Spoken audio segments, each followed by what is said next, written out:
What's poppin', Tub Nation? Welcome back to Tub Takes. This is a VGC video podcast where I go over what's been making waves in the VGC scene. Today, I am joined by my co-host Adi with the fancy lights. How you doing? One more time. Hello, everyone. Welcome back to Tub Takes. I got in from New Orleans very, very late last night / early this morning. But it's good to be back and it's good to be streaming again. Got a lot to talk about. Oh, yeah, we do. Yeah, we do. We also have coming off of a top 16 finish at NAIC. Tommy, how you doing? Good. Hello. Tommy Tman. I first time yapper, long time watcher. So I'm glad to finally be on. It's been a But long always time. Tub.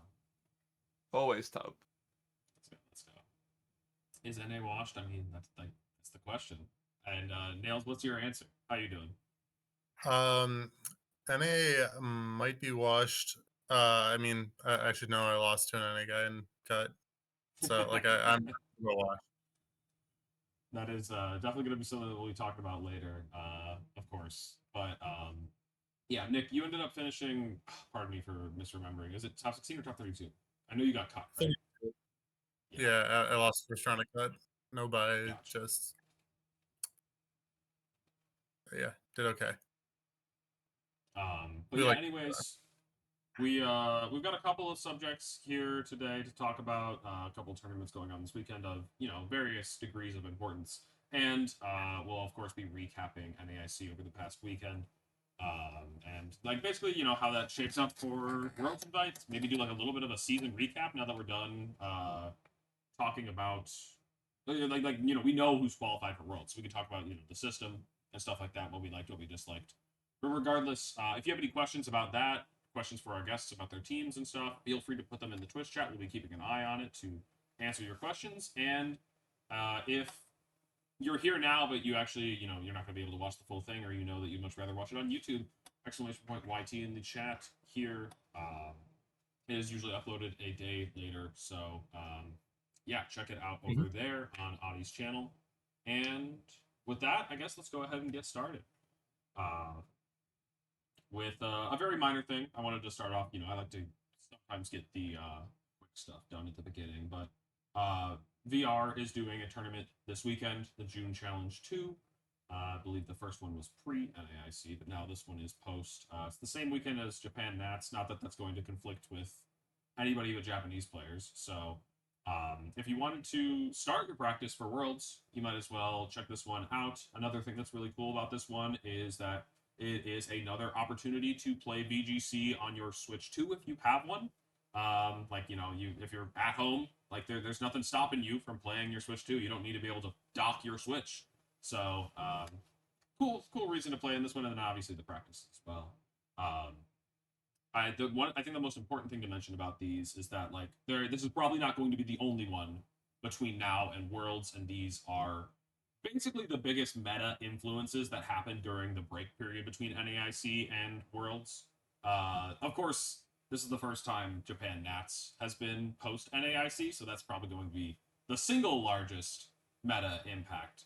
But this will also have a bit of an influence as well. I'll give other people a chance to talk though, because I feel like I'm just yapping. Yeah, well, I might play the VR challenge. I'm thinking about it just because I'm annoyed at how badly I did at NAIC, and I want to run it back and prove that my team didn't suck. So maybe you'll see me play it. Who knows? I mean, you're talking about the docs for the Switch 2. I did see some people at NAIC finagling their way into getting their Switch 2s into the dock by putting the dock upside down on the Hori dock. They were playing with the Switch 2 in their hand, the Hori dock over the top of the Switch 2. Not like the actual tournament, right? Just for fun to see if it would work. On the side, yeah. Yeah, I got you. Also, somebody in the chat said NA isn't washed. Wolf only used 10% of his brain power, and this was genuinely an actual discussion over the weekend. Was oh, Wolf isn't actually taking this one seriously. He's just saving up for Worlds. And personally, I just think that NAIC is a serious enough tournament. It has enough prestige behind it that there's no way anybody should be. And if Wolf did do that, I think it's the wrong move. I can confidently say that would be a silly thing to do. But yeah, he only lost to NA. He didn't play any other non-NA players. That's fine. Why can't I get this or anyone else get this? Like, if I try hard for a tournament, then that's just what's expected of me. And like, if I underperform, then I wasn't trying. Uh, like every bad throw that I've ever had, I wasn't trying hard enough. That's all that happened. It's true. Like, I mean, just some classic Johns. Just some classic Johns. Yeah. Unfortunately, like of course, I don't actually know I what I don't think Wolf's, Wolf's saying this about himself, just his defenders are so numerous and enthusiastic about it. So one thing I will say, Wolf is notoriously like not that good at day ones, and he always pops off in day two. But yeah, and normally day one it feels like normally it feels like day one is just weak enough that he can kind of cruise by, but he takes a lot of early losses, and then when you have to play against Peculiar Bear Giovanni Shishki, who's one of the best players in North America, and you're winning in, that's a really really tough match to get paired into. And I know I heard there were a lot of people crowding around that match. Very, very hype matchup. That's Gio did crazy. end up cutting the tournament. So, and actually finished one spot ahead of Wolf in the championship points, which we'll talk about in a little That's bit. funny. But That's funny. I didn't know yeah, that. yeah. So, really, really, really tough matchup. And, I think that I think that he will be more motivated for Worlds for sure. I think Worlds is always the pinnacle. I think he has more time to prepare and build a cool team, and he generally does best when he's team building and kind of trying to break the meta. And something that I definitely felt, something I think a lot of other people felt, the time between these NA regionals in Regulation I has not been a lot. You haven't had a lot of time to really fully innovate as much as people would like to. And I think he took a lot of inspiration from his Milwaukee team, where he only did okay there as well. And yeah, I'm just excited to see what he's going to come up with at Worlds, because I'm sure it's going to be something totally different. This team is not up to the, not as inspired as I expect a Wolf team to be. It will probably be at least somewhat different.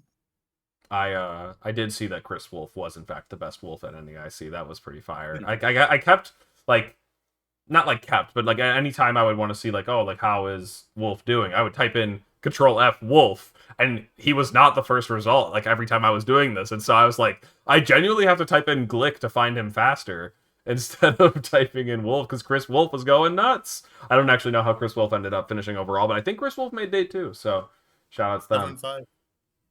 7-5. With Smeargle CSR stuff. Specs Turtle. Wait, we got a Wolf friend Specs Turtle. That's crazy. I also do want to mention, Adi, you were talking about the Geo versus Wolf winning in match, the Polar Bear whatever one, and I was also standing around that one because like it was just the middle of the hall, and I was like getting ready to go to dinner, but we wanted to see how like the final things like shook out and stuff. And when the match finally ended, there was like some decent cheering, and I was like, we were like, oh, so like did Wolf win? And I was like, I think it would have been like a lot louder if Wolf had won. So I was like, I actually think he lost.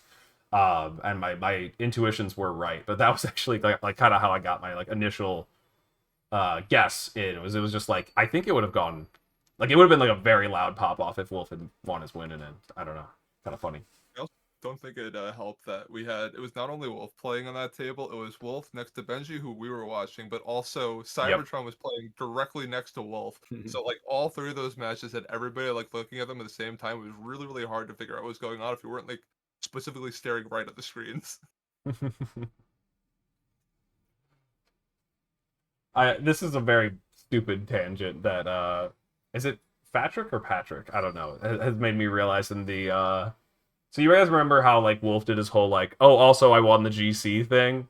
I was like, what? Imagine if you created like an unranked account in the juniors division and just won that, like for the global challenge. Like you're not taking points, but you get first, and you're like, and also I won the GC, but it was in the juniors division. Like people would hate you; they would come after you.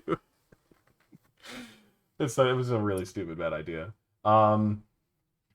Tub had to fight Tub members. Yeah, I mean we did. There was a lot of internal Tub matches. We'll get to that for sure. Anyways, do we have anything else to say about this June challenge?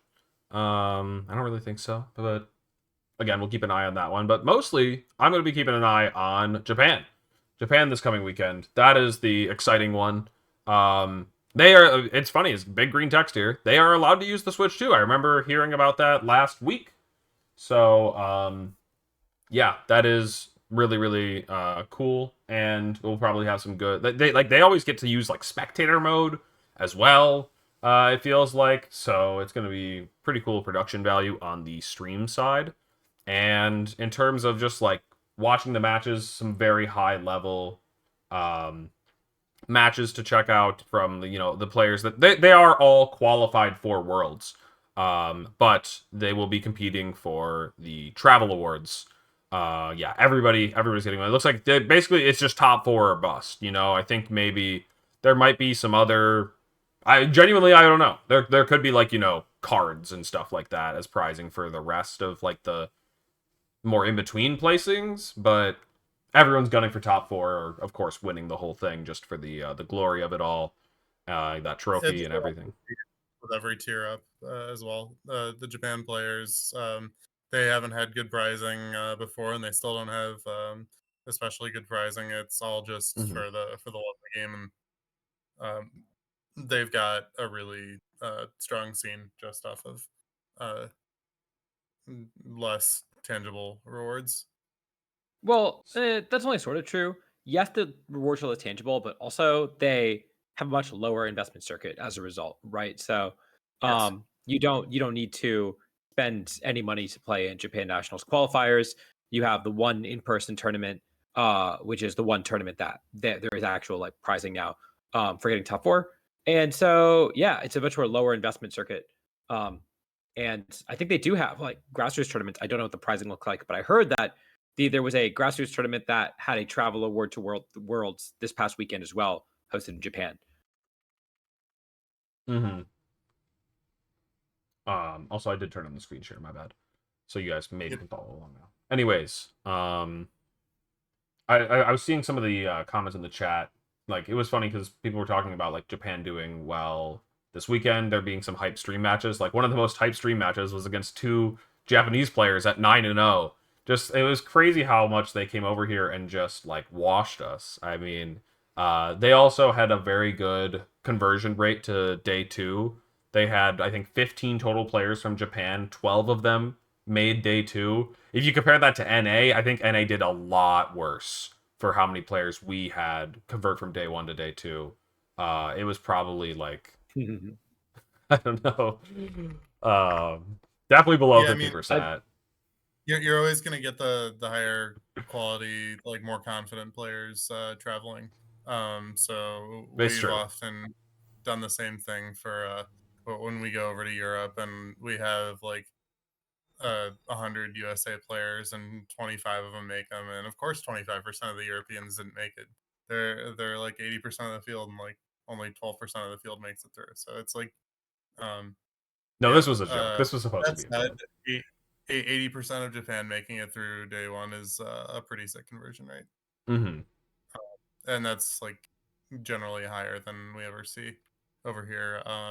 Probably because they do need to have a greater degree of confidence, since they're also not playing for championship points. But I mean, also, uh, like one of the 5 threes who didn't make it is a former world champion from Japan. So that one's also kind of funny. Mm-hmm. Uh, Naoto. Right. Yeah. Um, It's just yeah. still so cool. I got to play against Mao Harada, who got top 4 at Worlds last year. And it was easily my worst match of the tournament. Like I just got completely destroyed. Like I think you never want to be that guy that's just like it was all matchup. Like the matchup was pretty bad. I was not ready for Groudon Miraidon. That said, he played it very well too. It was really cool to get to play against a Japanese player at this tournament. Because sometimes you only get to do that at like Worlds and stuff. So that was super cool. You're not the only one Yeah. that I saw fell victim to the parabolic charge right on. Mm-hmm. Mm-hmm. Destroyed You're by not the it. only time. And funnily enough, Mao was also like on my flight back home. Because I mean it just makes sense. I'm going to Seattle. Like that's just like the first stop you go before leaving the US to go back to Japan. That makes total sense to me.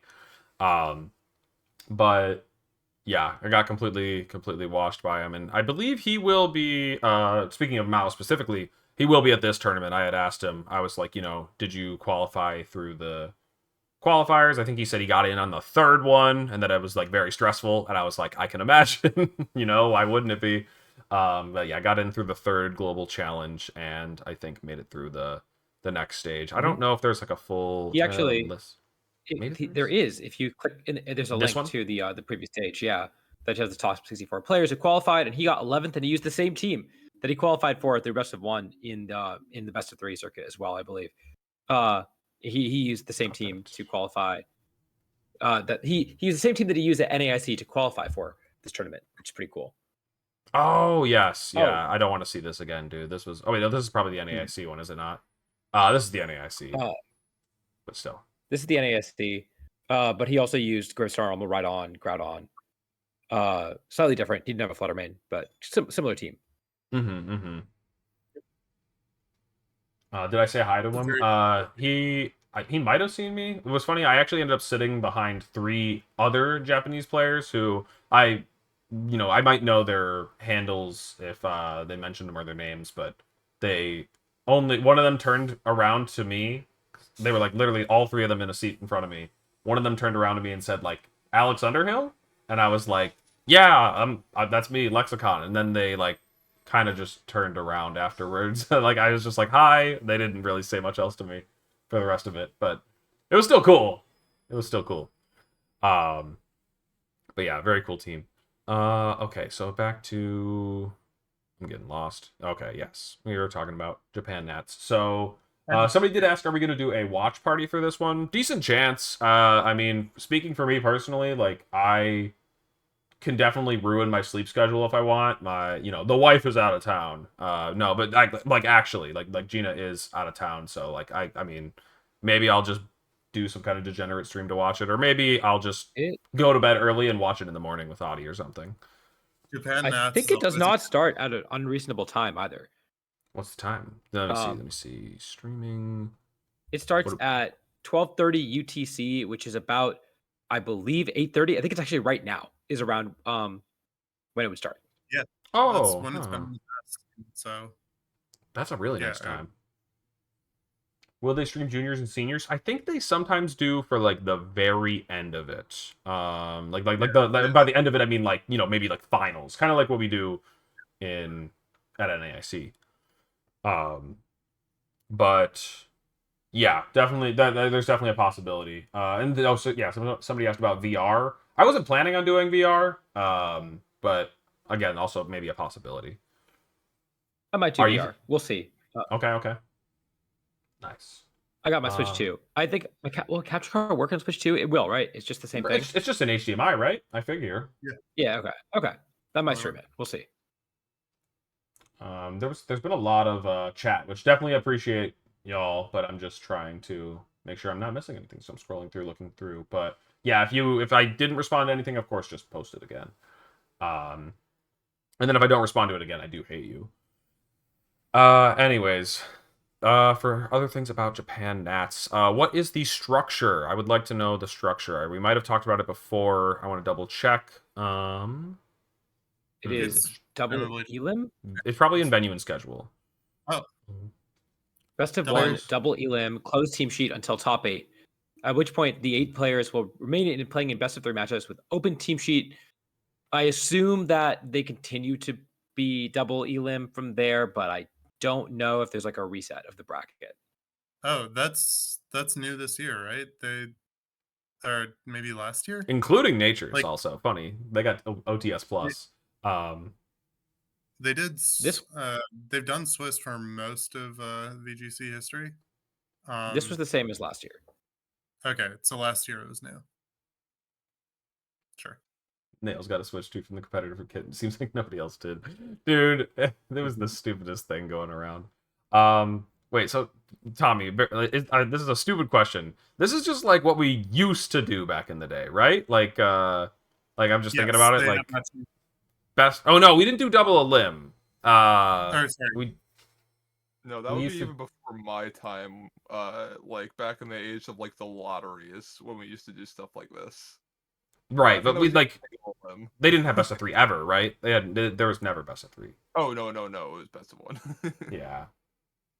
Players Cup was double a limb. Yeah, that's true. We never done double a limb stuff. But like if you change that to Swiss, it is like what we used to do, which is like best of 1 Swiss into and then like closed team sheet. Oh no, we would never switch to open team sheet as well. That's the other thing that's like different.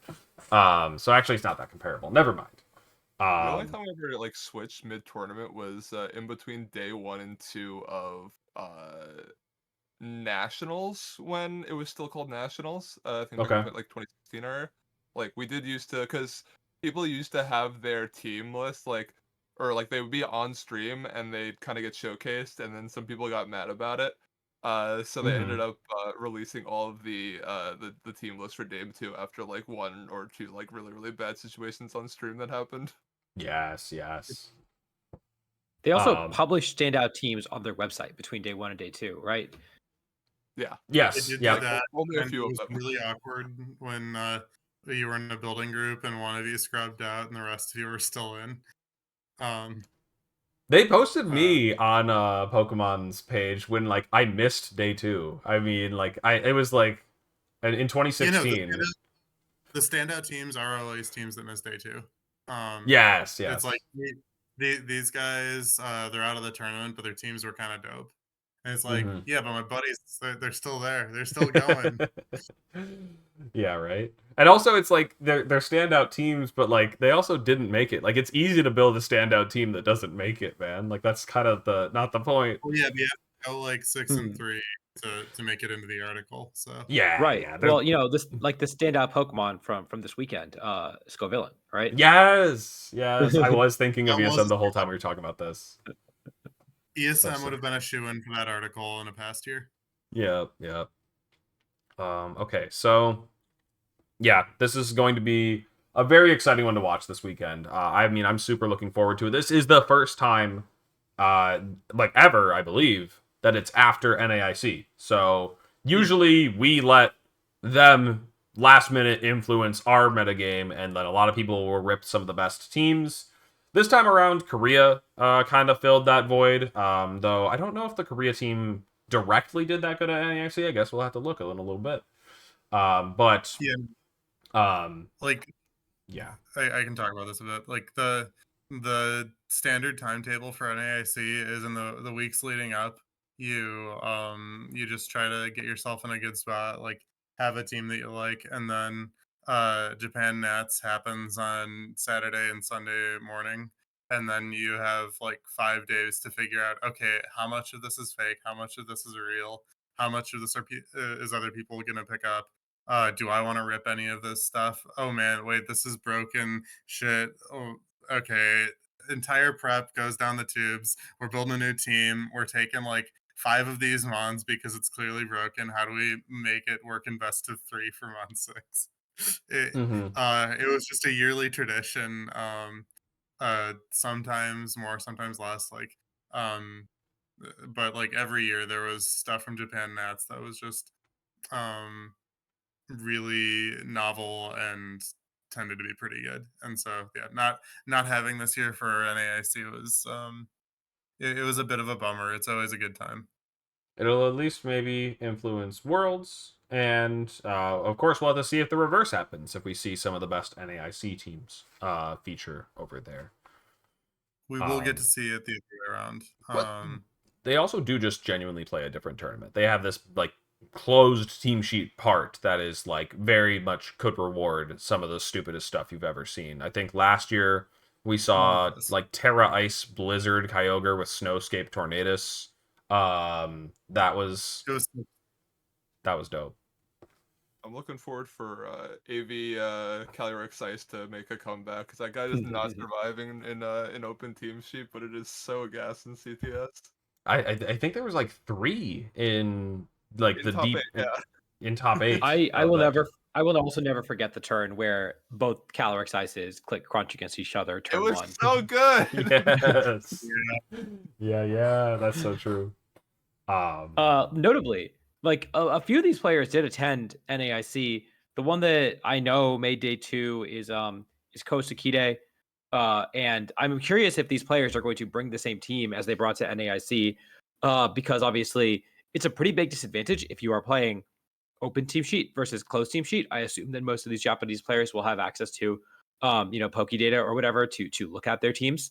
And but on the other hand, like you said, the ultimate prize for this tournament is in fact the top 4, and the top 8 is played in open team sheet. So you kind of do want a team that works in both open team sheet and closed team sheet, because really the reward is for winning, not just for winning a couple closed team sheet matches.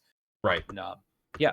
So we'll see. I'm curious if you are a player like Ko, did very well at NAIC, are you going to switch it up, or are you going to run it back with the same team that is clearly working? And so, before we move on here, we should pick some smart monies. Adi was suggesting it, and I think it's a good idea. I mean, we have literally the full pool here, assuming everybody does make it out to the tournament. So, I said we should do a draft. Oh, We should all pick well, eight no, players. I thought you said that before the call. You just said smart money. Draft would have been Yeah, funny we should just do too. smart money. Draft would have been funny. Yeah. But yeah, starting with Tommy here. Tommy, you can have first pick of the names on screen. I can keep scrolling up and down to show them all to you. I'm locked in. What do you got? I was looking around to see if Kinagawa would make it. Not the Kinagawa that did well at NAIC, but the old head that has like the YouTube channel, uses all the funny guys and has like the awesome editing. He did not make it, so I think I'll go with my theme, which is old heads coming back from the dead. So let's take Ryosuke. Ryosuke, okay. Hope I spelled that right. Is that Ryosuke? I believe so. Probably has a U in it. Oh, there's a Y. Oh, right here. Ryosuke got Ryosuke. third. Ryosuke. Okay. Cool. All right, Nick, you're up. I'll be taking my Hearthstone buddy from a past life, Maharata. Wow, dude. During COVID, when Pokemon was shut down, we were both in the same like Hearthstone prep server with just like a bunch of pros, and we were 2 of them, and he was a fun guy to play test with, and since then we've like reconnected over the fact that we both like did pretty well at 23 Worlds and stuff, and just we talk from time to time, and we're friends. So based. Adi, who you want? Yeah. Doing pretty well. It's a fun team for the event, whether or not he runs it. We'll see. Like I said, he ran that to qualify for the stage of the tournament, and we ran it at NAIC. So I'd be shocked if he changed it up. My pick. I'm going to pick the 2-time Japan national champion, the greatest to ever do it in Japan. I think his 2018 to 2019 Worlds run is maybe the greatest stretch of Pokemon I've ever seen played. It is none other than Hirofumi Kimura. No, that's a good pick. I'm gonna grab the funny one, because why not? I've used some of their teams before, and so I do believe that they're a strong builder. Let's grab Elizabeth, and let's not talk about their character at all. Let's just keep it moving. Tommy, go ahead. I do have some game breaking thing I just learned. Somebody had told me that the Kinagawa that did well at NAIC was not the one I was thinking of, and I just went to go double check his Twitter. It is indeed the Kinagawa I'm thinking of, so that is absolutely my pick. So, yes. I was a little confused. I was like, is there multiple? I was told that it wasn't the same Kinagawa. Like my very quick backstory with Kinagawa was at my very first IC that I went to, I played him in round 1 of day 2 at the IC, and that was the IC that everybody lost like their mons due to team sheet errors.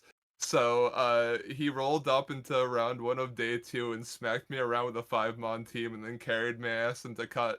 So I am forever linked to that man, and we've talked like here and there from times that I'm since then. I love that man. So yeah, absolutely. All right, good picks. And yeah, I guess now that we're moving to I have the Worlds race. I'm just gonna mention it now because we're talking about smart monies, because it's just fun. While we're just talking about it. somebody mentioned in the chat. Yes, Adi did call the winner. I don't know, Adi, did you remember? I'm sure you did. Maybe you didn't. I don't know. I did not remember this at all. Okay, so I feel less bad for not remembering myself. But yeah, I was telling Adi, I was like, we've done smart money so many times that like sometimes it just like, you know, we fire and forget. Like just like we pick them and we're like just go into the weekend and it just completely slips our mind. But not only did Adi pick the winner, but I picked second. Like he and I just like popped off and nailed the finalists. He took the winner, and then you took the best player available. Like, to be fair, Adi did pick before me, so I couldn't have done better on the draft. So that is is that not just like the perfect like representation of a smart money? Smart money's supposed to be the duh pick, and you guys just instantly slammed both of them and then forgot about it because they were just so brainless, and of course it was. It's so funny. I wish I like definitely could have farmed a bit more cloud if I had realized it before the weekend and just like, you know, like on Saturday night, just been like, me and I literally called this. Like we literally predicted this, but still just so funny. And so yeah, I guess I mean, go ahead, Adi. To be fair, these are literally the two best players in the world in terms of championship points. Like these are the two guys who probably have had the two most impressive seasons. Wolf probably is up there too. But yeah, like Marco and Fede have just been absolutely insane over the course of this entire season, and it's been really awesome to watch. So this is not a TCG stream. Wait, what? I'm confused. Maybe there's a bit. Anyways, if you guys want to mention your own smart monies for Japan, of course, you know, mention them now in the chat so that you can also get your calls right. But with that, let's go ahead and talk about the Worlds race and kind of like let's talk about the circuit a bit before we get into diving into the teams and the results of NAIC. I kind of just want to talk about how it all shaped up. And God, does it feel bad to say this? Like, you know, we had Yotam on just last week, and like the irony is incredible. I don't know, like if it's just like some kind of like divine intervention stuff. Like it's insane that, you know, he was the one running all the. What did you say, Nick? Oh, we're not laughing at Yotam. We're laughing at the situation. Yeah, I mean, I guess so. It's very funny, and we feel sad for Yotam that it's happening to him.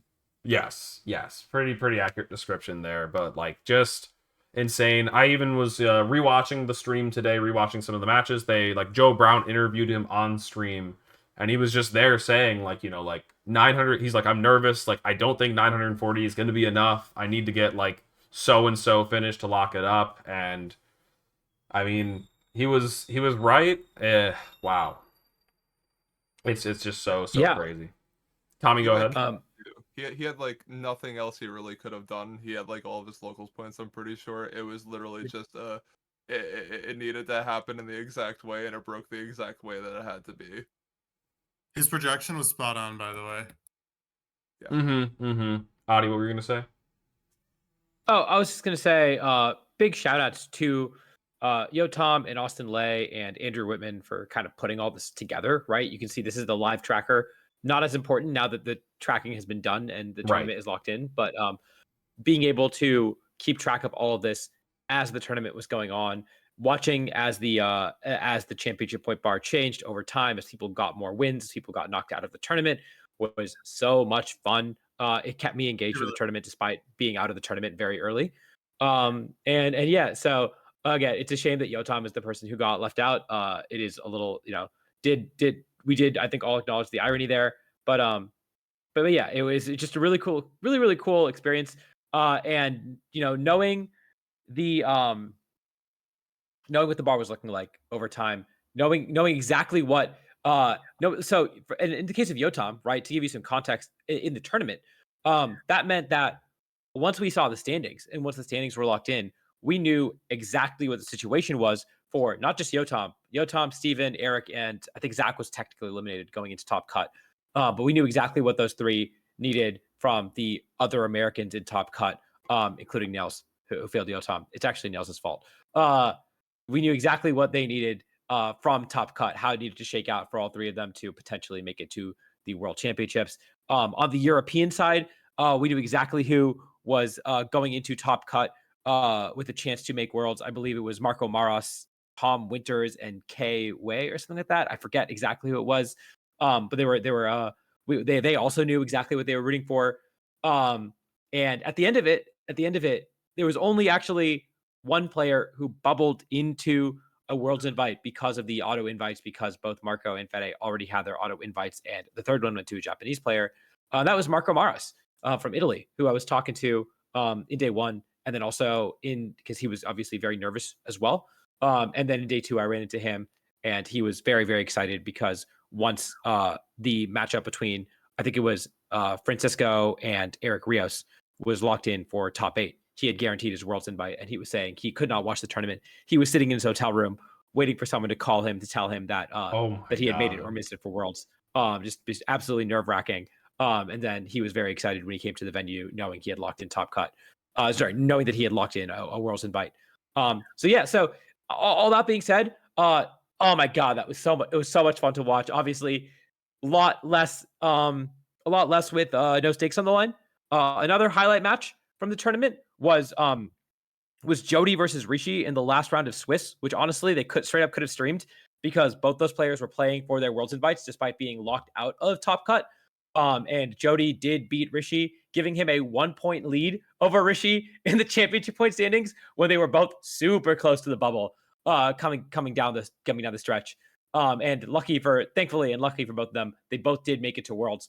But yeah, either of them could have missed it. That was actually determinative for Jody to make it to Worlds, and one of the really, really exciting matches coming down the stretch as well. I don't think there were actually as many hype matches as we thought between players who were on the bubble for Worlds, Right. but that was the one that really stood out to me as the one that would decide who would go to the World Championships going into the last round. Mm-hmm. And like you were saying, this website was very cool to follow over the weekend. Unfortunately, we can't really show you that now. I still wanted to give it a shout out because it was a very, very cool project that we did, I think, mention on last episode. So hopefully people did get a chance to open it up and look at it while it was in the middle of the tournament. It was like it had this like, top bar that was like, here's the highest it can be, here's the lowest it can be, here's where it is now. It was really cool. Mm-hmm. Yeah. Just echoing that, yeah, it was awesome to follow throughout. And thanks for the tool. So I had that open, constantly refreshing it after every round. Right. Oh, one last thing. Rolling in. Maybe this is a transition to our next topic, which is like the circuit as a whole. Right. But I was just looking at the actual standings or the actual point breakdowns. Yotam had more points than me from regionals and more points than me from locals. And the difference between being safe going into NAIC and missing Worlds altogether was just GCs, which says a lot. Like GCs really did make or break it. I think it made or break it for ESM as well, who came kind of nowhere close because he just didn't want to play them. The GCs were very, very important for the Worlds race, especially if you were anywhere close to the bubble. The difference between getting 150 points and 300 points is huge. It's absolutely massive. And so that's like something to think about going forward next year, is how important these tournaments are and how to really optimize your performance going into those, because it turns out that you kind of do need to do well in those to make it to Worlds. You want to blame anybody? Blame Adi. He's a GC merchant. He stole your invite. It was him specifically, just him and nobody else that did well in GCs. Yeah, I also actually had some pretty good GCs, and that was like, I was talking to Gina at one point, and I was like, my season was pretty mediocre, and like, I'll say it here on Tub Takes because it's much quicker than writing a tweet or a post or something like that. Everyone's doing their like, here's my season recap. I'm not proud of my season, so I'm not gonna post my season recap. I had some okay online tours though. Like those are actually probably the highlights. I got like top 8 in a GC with an ILIP or something, and that earned me so many points that I was just, chilling when it came to NAIC. I had enough points. And so Okay, go ahead. No, what was it? I saw something in chat I want to refer to, but finish your thought. That's pretty much it. Is this just that like the GCs ended up being like a really, really important source of points for sure. And yeah, definitely like we'll read this chat message now, but I do want to launch into talking about the circuit as a whole now, because that is the next topic. What were you looking at? I did not realize this. Joey Woodring needed top 512 to get his Worlds invite. Is that true? He had a BFL open. What's top 512? Is that 80 points? Oh Yes, my or god, that's are you 80 serious? points, and he got 513th. So he missed it by a slot, which is absolutely No. crazy, especially after getting second at a regional, right? And you being one win away from Worlds on a couple different occasions now. That is brutal. Wow. Joey would have tied. Joey would have hit exactly 947. So it would have come down to play probably, It would have come down to play points. which Funnily enough, presume- Brady bubbled 256 by 2 points or 2 places. He needed 512 to lock it up, so it was like kind of just whatever. I just wanted to see if there's any notable people on those bubbles. What about like one? So the other notable one was Nora bubbled out at 129th and then still got her Worlds invite. But she definitely thought that she was missing Worlds because of that bubble out as well, and she ended up making it, I think, in the second to last slot in North America. Was there a DQ? I think. No, the bar was slightly lower than we expected. Oh, that's what it is. It was just because of that. Okay.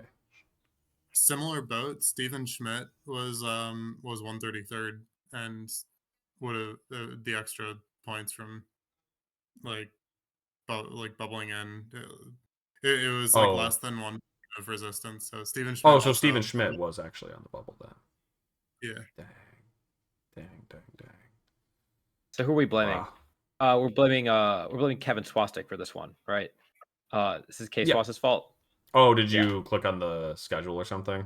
Yeah, I just clicked on the schedule. Yeah.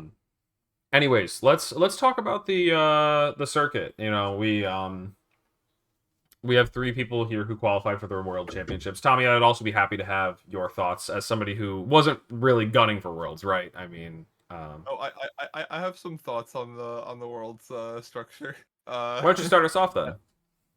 As somebody who's totally not biased at all, who had 0 locals points or GC points, that was kind of the joke throughout the year that, what was it, in January, I go to like my first cup and I'm sitting there and I'm talking with like Trista and Yuki and Ren and Zhang, and I'm like, yeah, I've made day 2 at all of my regionals so far, and it's not like I've had great runs in day 2, but like, let me at least start going to some locals so I can maybe hedge for a good like NAIC performance. That was the only local I went to the entire season, and I ended up somewhere in the range of like 600 with like a BFL open on my regionals, like a single local and 0 GC points. So it was kind of like eye-opening to see just how many points actually come from both like locals and GCs, because I think like with like half decent like finishes out of both slots and like the BFL slot open from the regionals, I was probably like in a pretty good spot if I had taken it like even slightly more seriously. Like I had all of the like the regionals and internets points I think I probably needed. Getting to 350, what you need, like 320 points. That's easy from GCs and locals. Yeah, no, it I is just crazy to think. Go ahead, Tommy. No, I just like fully did not like respect it at the start of the season, and like I knew I was going to need some if I was seriously like considering chasing the invite. It's just that like by the time I got to May, I didn't realize just like of like these like people in the 900s, just how many of these points are like coming from like GCs and locals. You now before NAIC, did you say you were at like 600 something? No. I ended at 600 after the fact with okay. Yeah, I had a BFL open on my regionals BFL, and I had a single local slot and 0 GC finishes. So it's like I was about like 300 points off with like nothing filled out on either of those 2 BFLs. We were talking about like the projections heading into it, and I think Trista was the like highest person that could only get it with top 4. Like, and Trista was in like the 600s, like going into NAIC. Again, I don't remember if this was involving a open BFL slot or not. That does impact things a little bit, but regardless, 600 championship points and only being able to qualify by getting top 4 is just a real like sign of like how much you needed to like milk every point out of the system that you could really, unless you got some very fantastic finishes, then you were probably fine. Yep. Nick, what do you have any like circuit thoughts? Not too much. I'm really happy that GC, I mean, not just because I did well, the GCs are part of the circuit because they are the most, m- they're the easiest to participate in if you're a new player in the circuit. Just like going onto your Switch and loading up ladder is worth a significant chunk of a Worlds invite. And if you see, oh, I did pretty well, I got a top 32 in this global challenge, maybe I'll go to a regional, and then maybe day 2 of the regional, and like now you got some points to work with, or maybe that like makes you go to locals, and then you can get a really good first step on your Worlds journey that like pretty much every qualifier that doesn't have an auto qual needs to get in order to make Worlds. And so yeah, just seeing yeah, I can compete, and so yeah, basically yeah, just having the global challenges be relevant is very cool. I would have to agree with that. I'm enjoying the importance of them. Maybe some people disagree because like the people think that they're too crazy of tournaments, but like at the very least, like Nick said, they are. There's several of them, and that they're just the barrier for entry is so low. You just have to have an internet connection in your system that you would need for a tournament anyways. So, Adi, what do you think about either the GCs or the circuit? Yeah. I mean, with respect to GCs, we can talk about the rest of the circuit in a little bit. But with respect to GCs, obviously, I did very well in them. I got my Worlds invite largely because of that. I didn't. I also, like you, Alex, I thought I had a pretty mediocre season. I really only had one exceptional tournament run, and I got it because I did very well in the GCs, which is how it goes. And I think maybe it's because like I'm the data nerd and I kind of did the math and realized like, oh, like you just need these points. Like these are going to be very important. And I try hard to like I really focused on the GCs when I had the opportunity to. From early on, getting a lot of GC points early on, that made my season a lot easier. So I had a lot of fun with it. That being said, I will say, looking back at the season, um, having 8 GCs and having them be so important was very stressful. It's like it takes a lot out of you to compete for a Worlds invite, more so than in previous seasons for sure. That's not necessarily a bad thing. It should be an accomplishment, but knowing that like 8 weekends over the course of a year to go to GCs, along with say 6 majors, is that's 14 weekends. That's a third of your weekends are spent basically grinding Pokemon, unless you get your GC finishes early, and that's a lot. That is a lot.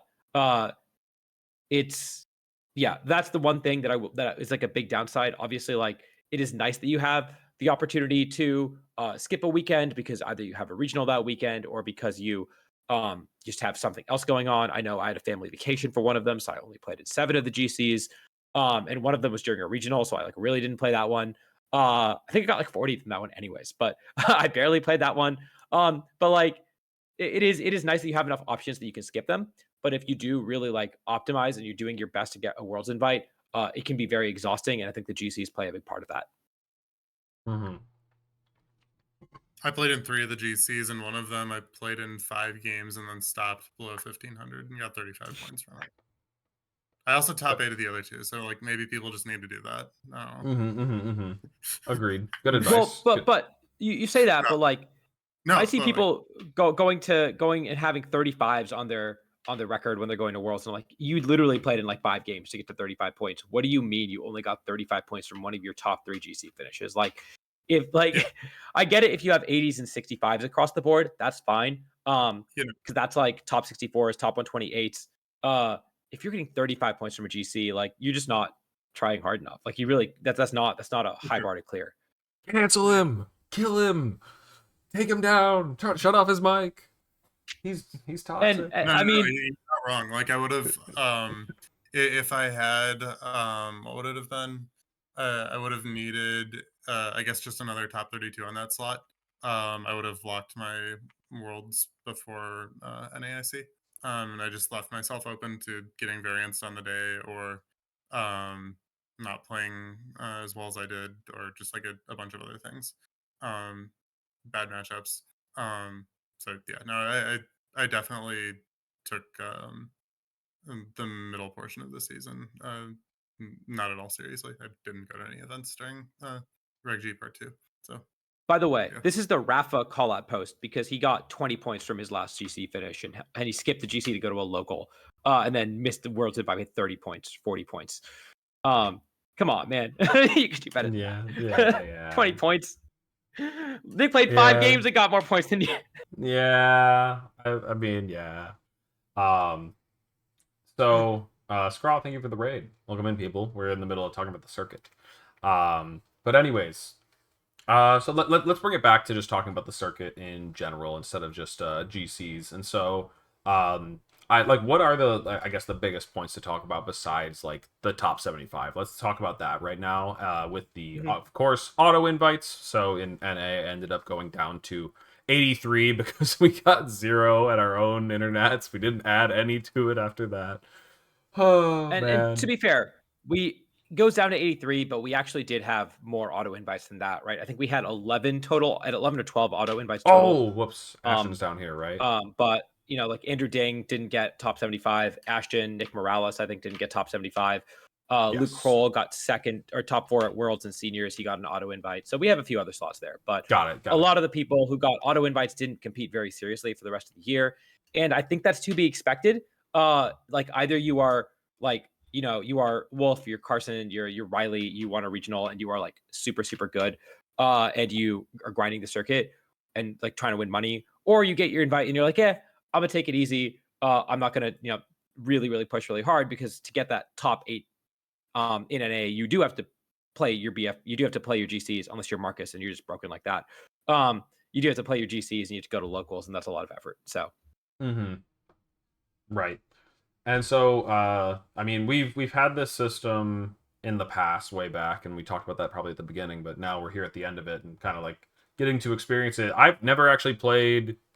I mean, I did, but I didn't. I played though. My first real-ish season was 2015, which was the top 40. I played like little to no locals and needed to get top 4 for my Worlds invite, anyways. Just that was how the points shook out. I got top 8. I missed it. I never went into that tournament expecting to get a Worlds invite, so it wasn't really like it was a bummer, but not. It was obviously cool, but that I got that close. Regardless, this time getting to like really experience it, I was never sweating, and like I wasn't sweating it from the beginning. When I just like looked at this, I was like, I definitely think that I will be able to be in the top 75 of NA no matter what. Do I like the system? Not a ton, just because it does seem like you have to go a little bit harder on certain other parts of the circuit that you might not enjoy. Like I love locals. It's fun that you could like that locals are important, but I also don't think everybody has equal access to them, and also expecting people to be spending as many weekends as Adi was saying, like I'm not gonna just check his math. The number just sounded too big. Like, I was just like, that is actually a lot of Pokemon to be playing to work towards a Worlds invite then. And with it being a moving target, it just means that you're never truly done. Like those people that were in the 100 to 60 range or so that we've been talking about, those are the people that probably did try to max out their locals as hard as they could in the month of like May or April, and they tried to make sure that it didn't come down to just NAIC, but it ultimately was going to. And like NAIC is already an important enough tournament, having it be this like huge stressful thing, I don't love it. As somebody who was like totally safe going into it, I don't really know what the solutions are, because like I also do think that like a more exclusive Worlds is also kind of a cool thing. I think we had like 180 invites last year from NA. Now it's like 89, like it cut about 100 of them. So I think that's a step in the right direction. I think it was probably too big. I don't really know how you limit it without making it a very crazy system. Oh, Sierra's here. What is Sierra saying? Yeah, so Sierra said, would it be a better system if they kept the bar and had fewer BFLs to prioritize top placements? Okay. And I do think that a bar is a better system for competitors. It gives you something to strive to. If you want to hear some crazy systems, I have some fun ideas for systems. But the reason that I heard that they wanted a cutoff like this is because planning worlds is really hard. And so I was talking to a writer who got to interview Chris Brown at this tournament. And so what I was told is that when he was asking some questions to Chris was that it's just really hard to have the right number of competitor kits, among other things, because you got to order those ahead of time. And when anywhere from 100 to 300 people from North America could qualify for the World Championships, much less attend the World Championships, extend that across all the regions, and it becomes very hard to plan for Worlds. And so as the circuit gets bigger and bigger, as they want to throw more and more extravagant Worlds level events, it just becomes harder to plan for all that stuff if you have an undeterminate number of Worlds invites. And so I think that's why they did it more so than like for any sort of competitive integrity. They just said, okay, well, we want to be able to plan for Worlds better. And whether that number be 75 or 125, or which I think is what it is for TCG, or if it wants to become smaller and they want to go 50, I think they just want to be able to plan out Worlds a little more easily. Mm-hmm. Mm-hmm. Like I do think that the point that Sierra makes is a pretty good one, just because I think regardless of whether or not you're talking about a bar or if you're talking about a top X6 system, like the biggest shift that you can probably do to like restructure the format under the current like state of it is you do shift around the BFLs, whether that is more or less regionals, whether that is more GCs and locals or less GCs and locals. Like you can, if you think the numbers are currently not where they're supposed to be, and you do want to prioritize higher placements a little bit more, you could do something like shave down the BFL a little bit. Because there's like that is just going to be the main way, unless you're willing to take like a bunch of like axe a bunch of points out of GCs and locals, and I don't think that's what they're necessarily like trying to do at this point. I think it's having a full robust system is something that they want to keep while also meeting the goal of getting the correct number of players to Worlds. Um, and like the other part of it is that I think back with a bar versus a like top X kind of system, there was multiple paths to get an invite under the bar, whereas now it's kind of just you have to full send at all times. There's only one way to get there, or I guess two if you're counting the auto invites. Is like you pretty much just have to be going like 100% all the time the entire year. Even somebody who is like playing the entire circuit, if they're only going to their local internets, it is likely just going to come down to having a full BFL, maybe having the one slot open at the very, very end of the year, and just like having to hit on the last tournament of the year for like, I imagine that was the case for a good number of players that did end up making it to Worlds. Mm-hmm. Yeah. If you want like a little bit of a creative idea on what you could do to fix the BFL or to shave down the BFL, you could have the way it would work is your top placement is you get full value from it, and then you just get like 15% fewer points from each successive finish. Like, so your second best finish, you'd get like 85% of the points, then 70% of the points from your third best. So you can still get like 6 or 7 tournament finishes that are awarding points, but spamming decent but not amazing finishes is less rewarded. And it's still rewarding your best finishes. Like, if you're describing how your season went, you're gonna say, "Oh, I got a top 4 and a top 8," and that's like, you're not gonna be listing, "I got 5 top 32s." And so that would that's an example of a system that you could use that like would work to like just make a system that accurately reflects how someone might describe how their season went. I Right. kind of disagree. Just because, at least with the current way the championship points are allocated, I think they're a little too top heavy already. Where top 8 is valued so much more than a top 16 based on the payouts at regionals.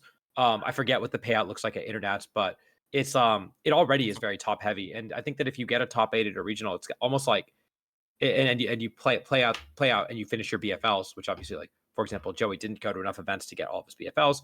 we didn't have the consistency to get all of his PFLs. If you get a top 8, it's actually quite hard to miss your Worlds invite. If you get okay finishes at the rest of your events. And the other way to do it is you have to get pretty consistently above average finishes across all of your events, which I think is also something to be rewarded. I think that there's a lot of variance in a single elimination top cut. And so if you can consistently get 5 top 32 finishes, that's actually a really good season.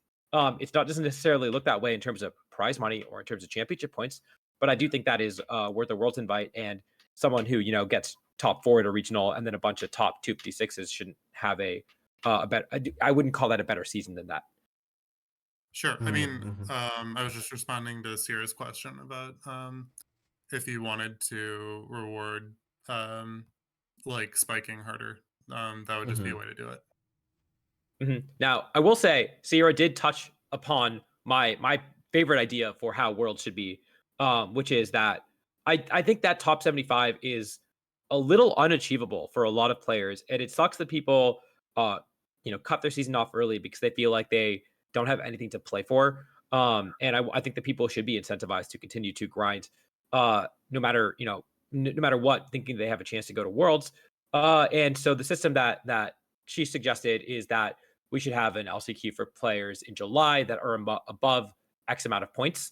My proposal is the top 64 players in North America or in every region get their Worlds invite, and then the next 64 players get invited to a last chance qualifier where it's maybe a big Swiss tournament or a big double elimination tournament that rewards, let's say, the last 16 Worlds invites. So you have 80 Worlds, or last 12 Worlds invites. So you have 76 Worlds invites given out in a big double elimination tournament. That would be probably like the most exciting tournament of the year, if you ask me, more so than any of the internets, knowing that all these players are playing for a Worlds invite on the line. I think that would be a lot of fun to watch. And I think that means that now all of a sudden, not only are you playing for a top 128, if you are, in the 700 point range, you have something to play for going into the tournament. If you are Tommy and you spike NAIC, you have something to play. Like you actually are, that you don't just have to get top 4. Like there's a real achievable goal somewhere in the middle of top cut. And then also, if you're a player like me and you're like, I've locked in my Worlds invite, I don't think I finished top 64 overall. I think let me check where I actually finished. I did. I finished 54th. Okay, never mind. But like I would have to try hard this tournament instead of being like, I've got my Worlds invite. I'm exhausted. I'm not going to prep too hard. No, I'd be like, shit. I really got to make sure that I'm not playing in this last chance qualifier. And NAIC would mean a lot to me as well. And so I think that would be a fun way to improve the system. So Adi was pitching this to me at NAIC, and what really sold me is that for North America, you could have this tournament on Sunday at NAIC, and just have the battle royale from everybody who didn't make finals. Just get in there, get your Worlds invite. For every other region, it would probably have to be online after the season ended, or after the week after NAIC or something. Which would still be pretty hype, even if it's not in person. And it would suck for North American players who couldn't make it to NAIC, but I think it's fine, just because the event would be just really crazy and awesome. So personally, I'm hoping for the NAIC top 6 or 65 through 128 tournament on Sunday. I think it would genuinely be really, really exciting to watch. And that's coming from me, who I generally don't really enjoy watching Pokemon be played. But the stakes are just very clear for everybody in this tournament. If you either you finish top quarter and you go to Worlds, or you don't and you go home.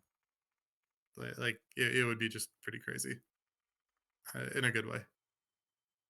Yeah, we were actually talking about this randomly in Tub earlier. Like they've gotten rid of like the opens at Worlds, the regional level tournament that they hold at Worlds, and I'm like very glad that's gone. And so like while I'm here for you a little bit on this idea, Nick, I don't want it to be played on Sunday because I don't want anything distracting from like the champions playing their games on Sunday. It's fine because it happens before finals. Yeah, I get you. Like you're gonna just steal everybody away from watching Go. To be fair, I didn't watch Go. I'm not gonna watch Go. I watched TCG because I got to the venue at the normal time for video game, and then it was very, very behind schedule. And I swear they were all timer stalling, dude. I On don't know. Sunday until, yeah, the VG was starting to be played. I would show up on time to watch that action. It, Mm-hmm. it Mm-hmm. it would just be like a chaotic tournament. Like you'd have 6 rounds of Swiss, and there's no point in having a top cut. So yeah, it'd be just your. I mean, you could have a cut, but yeah, it's just your 6 rounds of Swiss. Finish the top 16 or go home. Like that would just be awesome. If you did poorly at NAIC and find yourself in this tournament, you have to decide, oh man, am I gonna play this tournament or with my NAIC team that I prepped with, or am I gonna Mm-hmm. just take one of the finalist teams that did really well this weekend? And you have to figure out how to play it over the course of like a day, like or an evening or whatever. Like I think this tournament would be incredibly hype. I get you. And I get like you. not everybody's there, but most people are there. So, yeah, this is my pitch to Chris Brown. We need the Sunday tournament I was for gonna say on a similar the note last. that I don't know if we, we are just kind of spitballing here a bunch of ideas that definitely aren't going to get picked up. But we will have to wait, unfortunately, until Worlds, I think, to figure out what kind of circuit changes they are making. And I mean, I did hear some rumors, probably rumors that aren't worth mentioning on the show yet, about what the new season, new structure could look like. But also, yeah, I just don't know the validity of these, anyways. So. We'll have to wait for Worlds to see. But with that said, are there any other circuit things that you guys want to talk about before we talk about the results of NAIC? Were there any other points that we hadn't hit yet? I mean, just going back to the whole situation with the bar and the thing, just before we get too far away from it. Right. I do know, like, we were talking about players like I would say players like Adi and players like me. I think we kind of like went into this season and like viewed it very, very differently. Where with the top 75 bar and or the top 75 like cutoff and then no bar, I think that there is a lot of players who were definitely in my shoes that kind of just saw it and went. It's not that we don't think we're like capable of like playing out a full season and try and chase it. It's just that it is such a daunting task to have to dedicate your entire season with all the GCs and everything on top of it.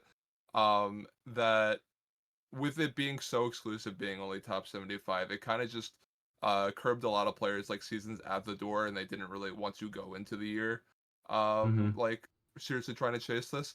Now, is that like so much of a problem when we're hitting like invite number or tournament numbers higher than we've ever seen them before?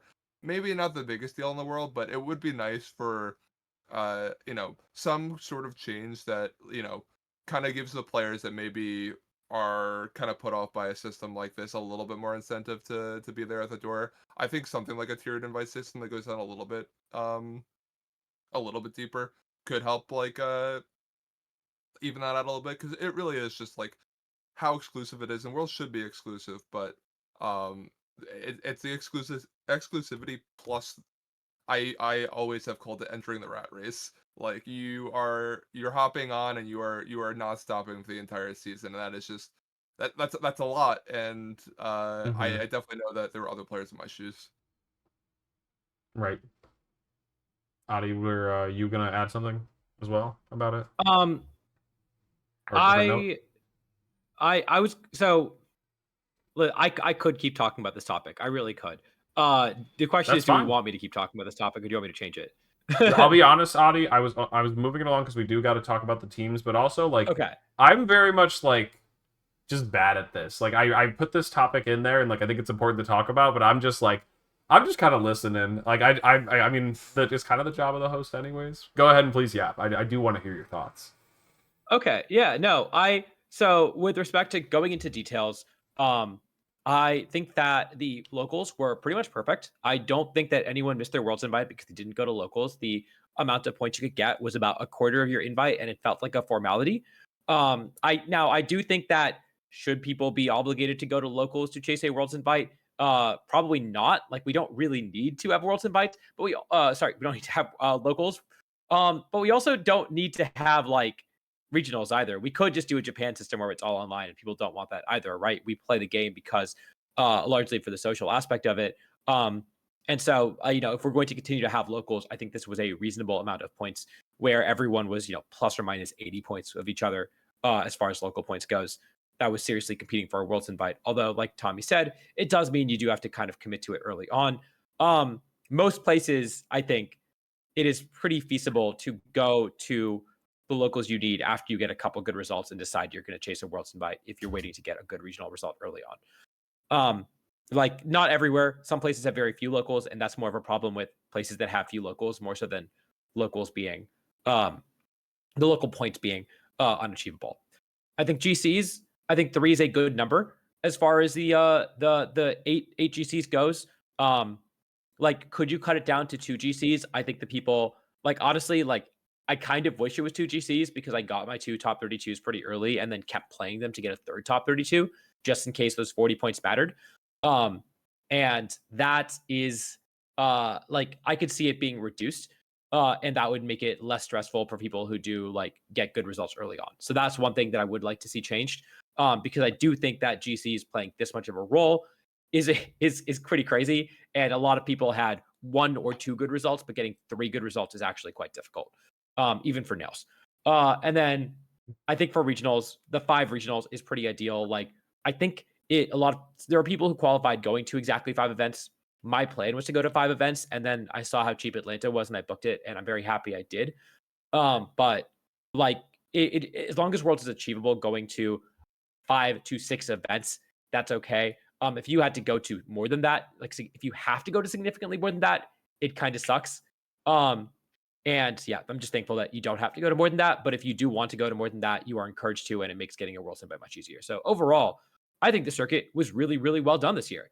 The championship point payouts is something that I have a problem with. The big jump between top 8 and top 16, and then top 32 in the GCs and top 64 in the GCs was kind of dumb. But as far as the BFLs and the overall number of tournaments and all that stuff, I thought it was actually really well done, and I was very happy with how it played out. Yeah, Those big gaps did feel intentional, huh? Like, I feel like they wanted, like, they had like a mini line that they said, like, this is the what we define as like a strong finish, I guess, whether it was top 32 in the GC or top 8 at regional. Like, those gaps felt very intentional.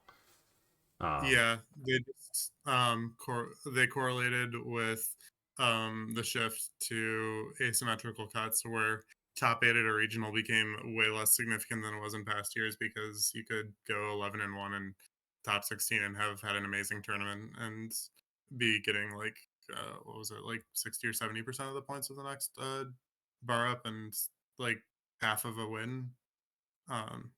And so yeah, just like, what they really need to do is just have payouts by number of losses that you had in day 2. Like, we're so close to that. Just just pay out by record, or I guess you pay out by number of wins is how you would do it. I've been But screaming about this for at least 10 years to get either prizing or payouts just based off of records. It makes so Right. much sense. yep. Yeah, We'll say that one again. It's been correct for the past 10 years, and it would still be super correct now, more so than in the past. And if you really want to take it one step further, do it by number of wins that you get, because that way the smaller events give you fewer points. Not a significantly fewer number of points, but you get fewer points. Oh, I get what you're saying. Yeah, that's an interesting way to do it. Somebody that said, chat said, like, how do you feel about TCG getting more slots? Like, why would they not get more slots? Like, they have. I do have a take about this. Yeah, the 125th place in NA in TCG had 724 points, which is, granted, 230 points less than the VGC, but that is approximately how many points people got from the global challenges.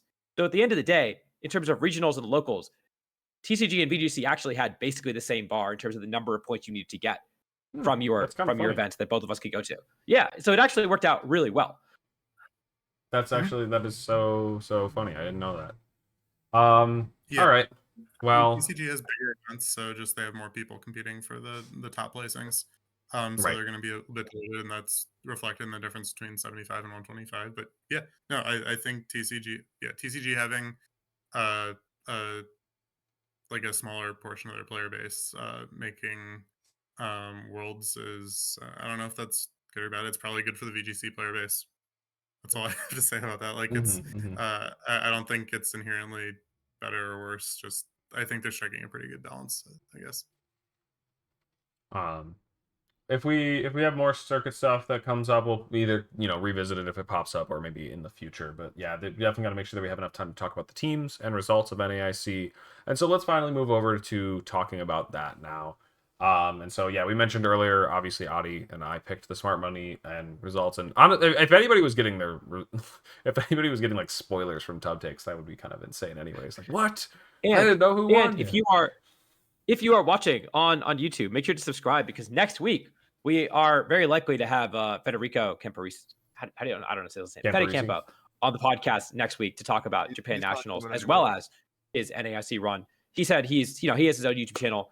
It's mostly going to be in Italian for his content. So if you want to hear his run, his story in English, you should subscribe. Oh, I thought he was just going to come on and speak in Italian. We were going to do our best. We'll get Tommy back on, right? He's Italian. You gotta brush off the owl, man. You got a week.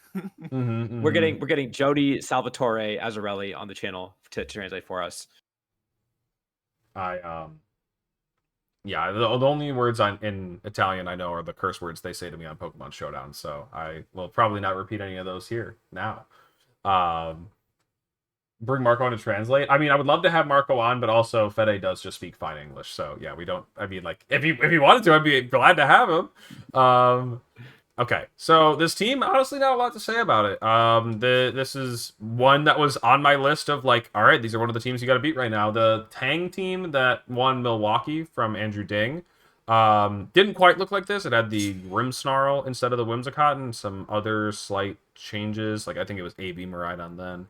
But this version existed as well. I think Luca Paz did well with it. Raga was using this, and it's it's just kind of like a format staple at this point. Maybe it wasn't as prominent going into the tournament, but it definitely will be going out of it, considering it won the whole thing. And so it's a very strong team. It just has kind of a bit of everything, Fire, Water, Grass, Tailwind, Trick Room, good ways to bulk yourself up against physical and special damage. I think it's just kind of a strong composition.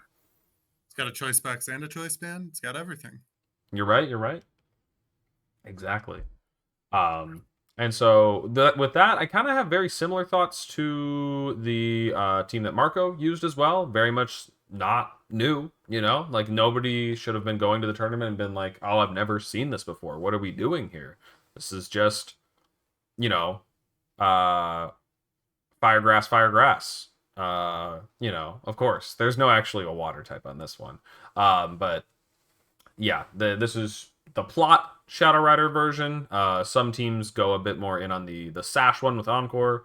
This is just the plot variation. I think almost exactly this won the one tournament in was it Bologna? Not Utrecht. Maybe I'm just thinking Bologna. Oh no, the one that that Michael beat. Yes, this is the one I'm thinking of. Yeah. So got second. Which also like won the first Victory Road Tour, which means the format hasn't progressed at all. Yes. 100%. Right there with you.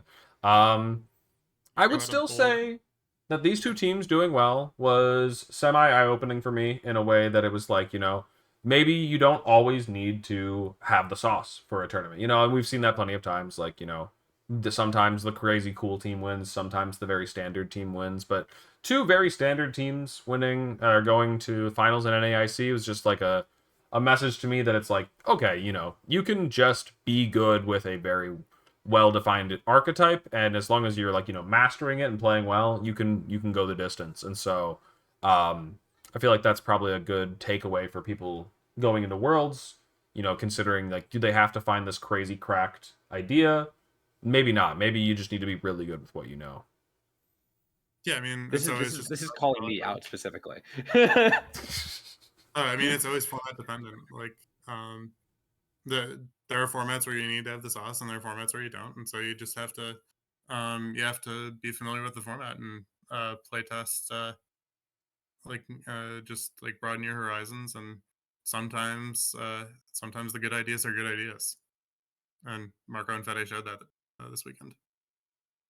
Addressing a couple of the comments in the chat here, Maddie says restricted formats are more about playing better than cooler teams. I mean, Wolf won 2016 Worlds with like a very spicy team, like that. No one can refute that. He very much built his way to victory. Yes, he played well, but also he really built well.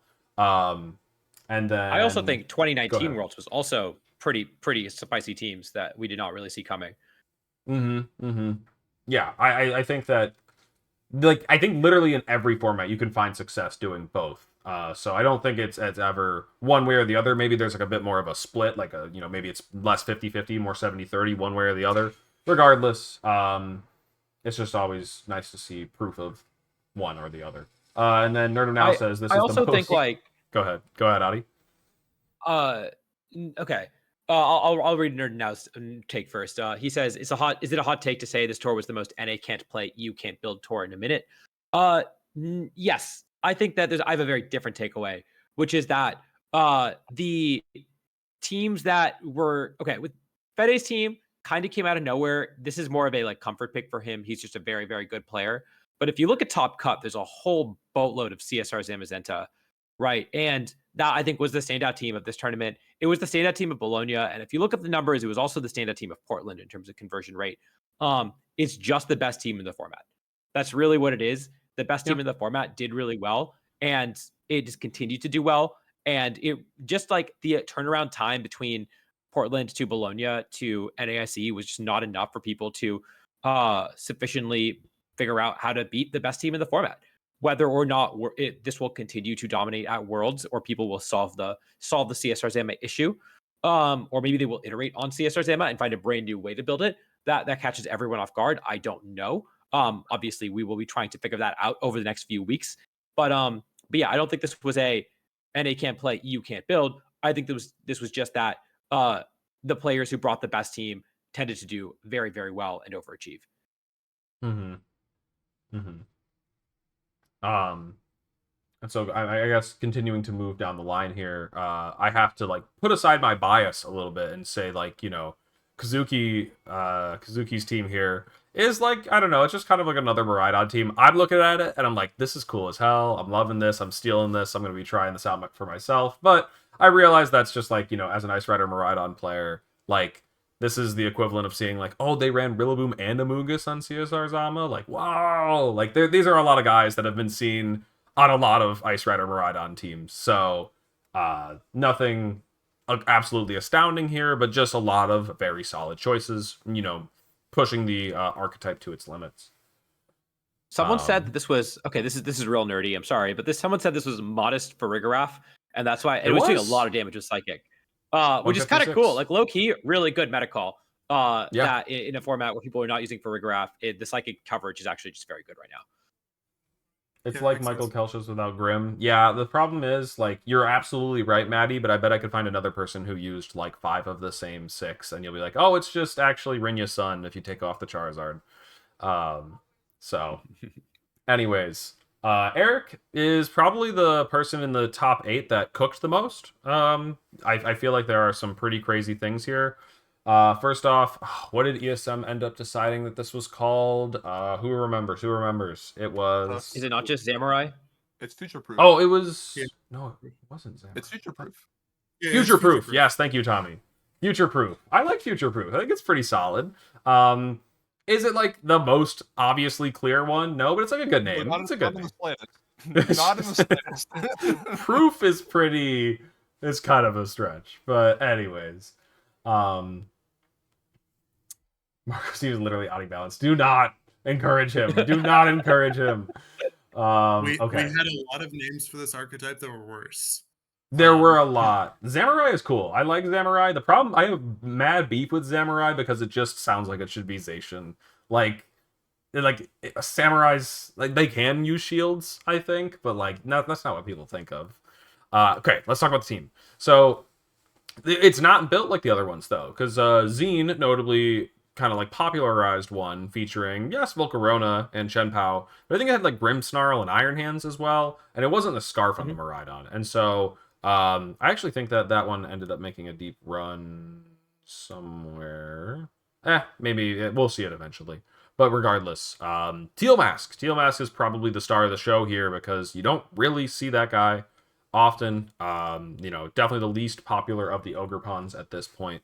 And the main draw of it is, I guess, both the fact that it can run an item like Covert Cloak, so that's really handy, and you can get that speed boost to pair with Covert Cloak and Encore if you really want to pin your opponent in an awkward spot. You can boost the power of your Ivy Cudgel with either Rillaboom or Chen Pao, and you can do that. You can make yourself outspeed Shadow Rider just at the click of a button. The team doesn't have hard speed control otherwise. It just has like a lot of priority moves and a lot of Pokemon that can work their way around their natural speed stat through items and boosts. If you want my once again real nerdy micro metagame change that I think is a bigger takeaway, I don't know. I think for what it's worth, Ogerpon, very cool Pokemon, might see more play. I know Rajan was talking it up as he always is every format. You never believe him, and this time it actually did do well. But the real metagame take from this team is that Scarf Miraidon, very very good. Actually, the most represented Miraidon item in Top Cut, and it was I don't know if it was on people's radar as much as it should have been going into this tournament, but it certainly should be on your radar going into the World Championships because it did really well, very consistently well. There were 5 in Top Cut on a bunch of different teams. We see Bizod use it. There are a couple used it. People used it on Ice Rider teams. Thomas used it on Terapagos. Justin Knox used it on Lunala. This is just a really, really strong item because you get the damage output with Utera Electric Hit. And you get all the bulk that you want. You can run super super bulky as much as you want, and you still outspeed everything. It gets its cake and eats it too.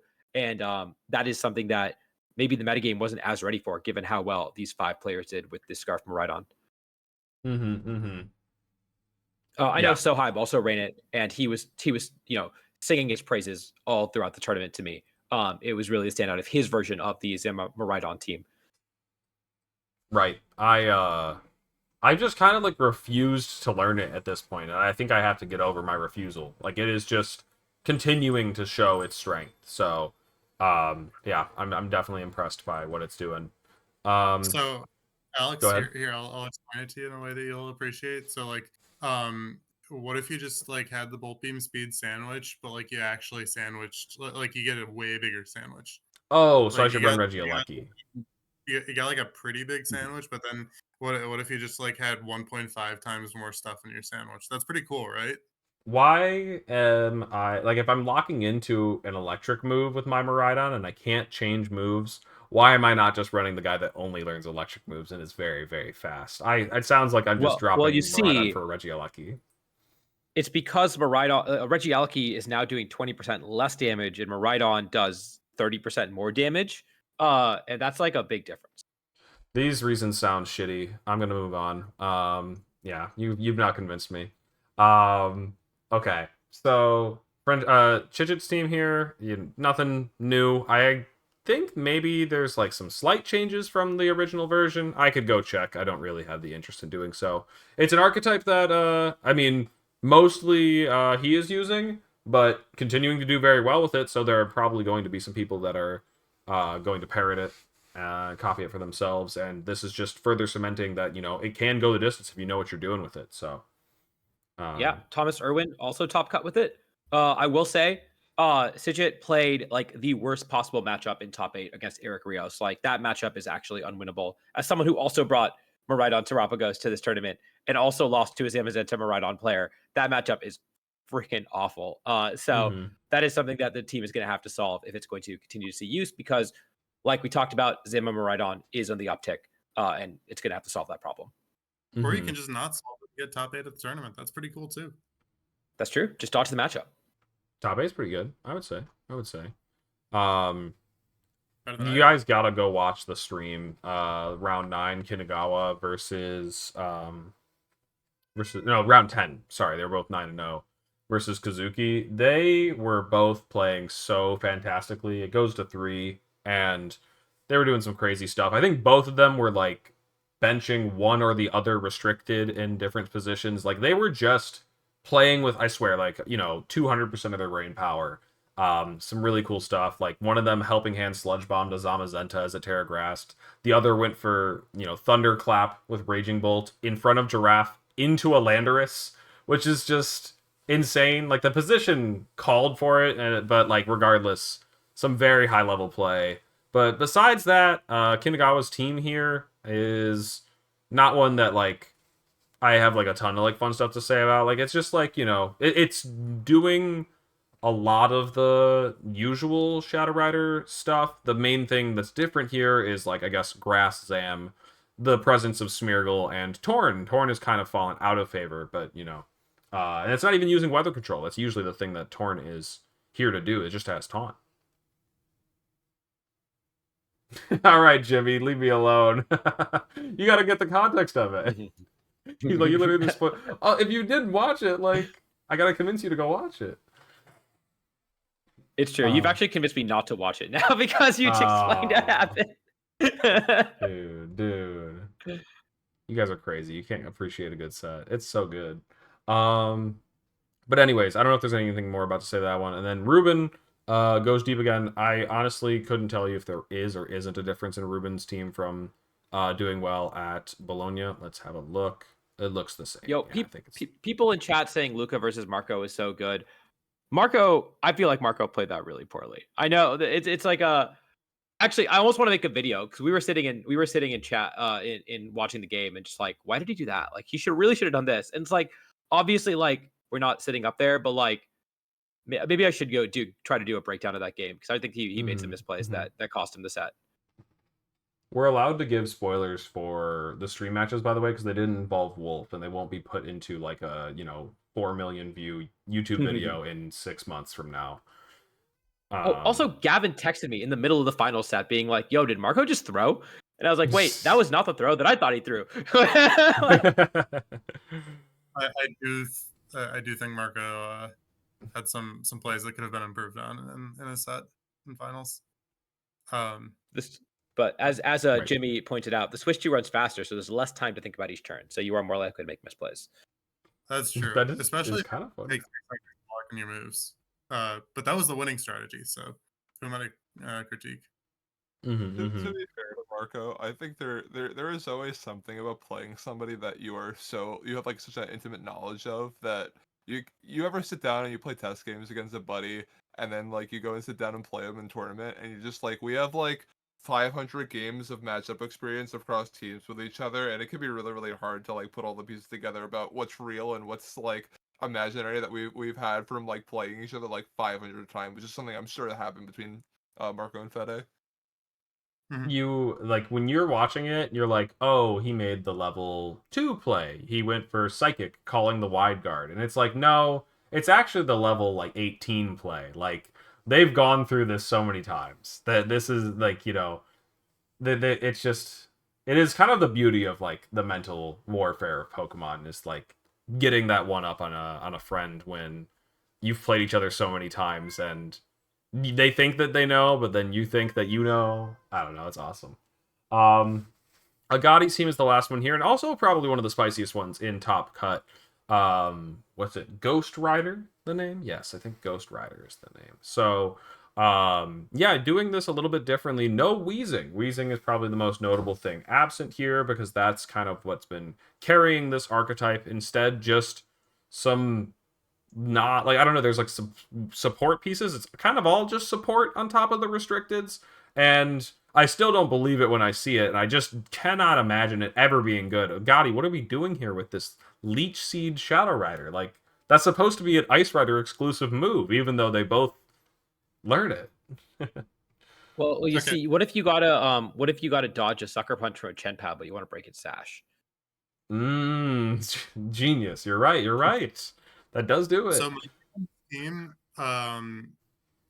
based entirely on watching and play the top 8 set, is that the Screamtail Shadow Rider stuff It's really, really good at punishing players who don't know how to play against Screamtail and Leech Seed Shadow Rider. And my running commentary throughout the set between Agati and Marco is, wait, why isn't Marco playing like a bot? How's he? That's cheating. He's not allowed to do that. You're supposed to just get Encore disable locks. Yeah. And I expect that like, no shade to Agati. I've also scream-tailed my way through tournaments before. It's very fun when your opponents don't really know how to play against a screamtail. And like, maybe it was some shaded NA for not knowing how to do that. And it got him to top 8. But yeah, no, it um, it it does kind of just evolve to 50-50s. I'm not going to say that good players can just straight up beat it, but it's a lot of stupid reads that the Yeah. Screamtail and opposing player have to opt into um, after you get over the hump of knowing how to not just auto lose positions. Because if you make a wrong move, Screamtail can just lock the game really, really efficiently. Um, I gotta double check uh, this, but Uh, it's funny to see uh, that Water Pond. Yeah, there's no Cornerstone in top 8. Cornerstone was like pretty solid on a couple of teams this format, but it is actually the worst placing Ogre Pond form well, at this I was gonna tournament. say Water Pond popped off. It had three in top cut. Kunigati, Justin, and Thomas. There were three of them. That it had a really, really good showing. People, I think, Oh, I can just see and that. maybe it's NA players, looking at Portland and saying, I really got to respect Kyogre. But yeah, like it actually just did really well this tournament, and I think, but a large part of that is because people decided to respect Kyogre for the first time all format. Mm-hmm. The what was I gonna say? I don't remember if there's anything else about. Oh yeah, one last thing about Agati's team is that I imagine Leech Seed is really nice into Terapagos. Like you don't actually get to do damage to it with Astral Barrage, and you still just might win by just clicking sub every other turn with all the HP that they give you back. Oh, that's probably funny as heck. oh yeah, I mean, Okay. you can PP stall it out of Terra Starstorms. Jimmy, leave us alone. He said Cornerstone is the NA Ogre Pond, and like that's actually pretty funny because wasn't it on the passes? It was. Oh no. Leave us alone.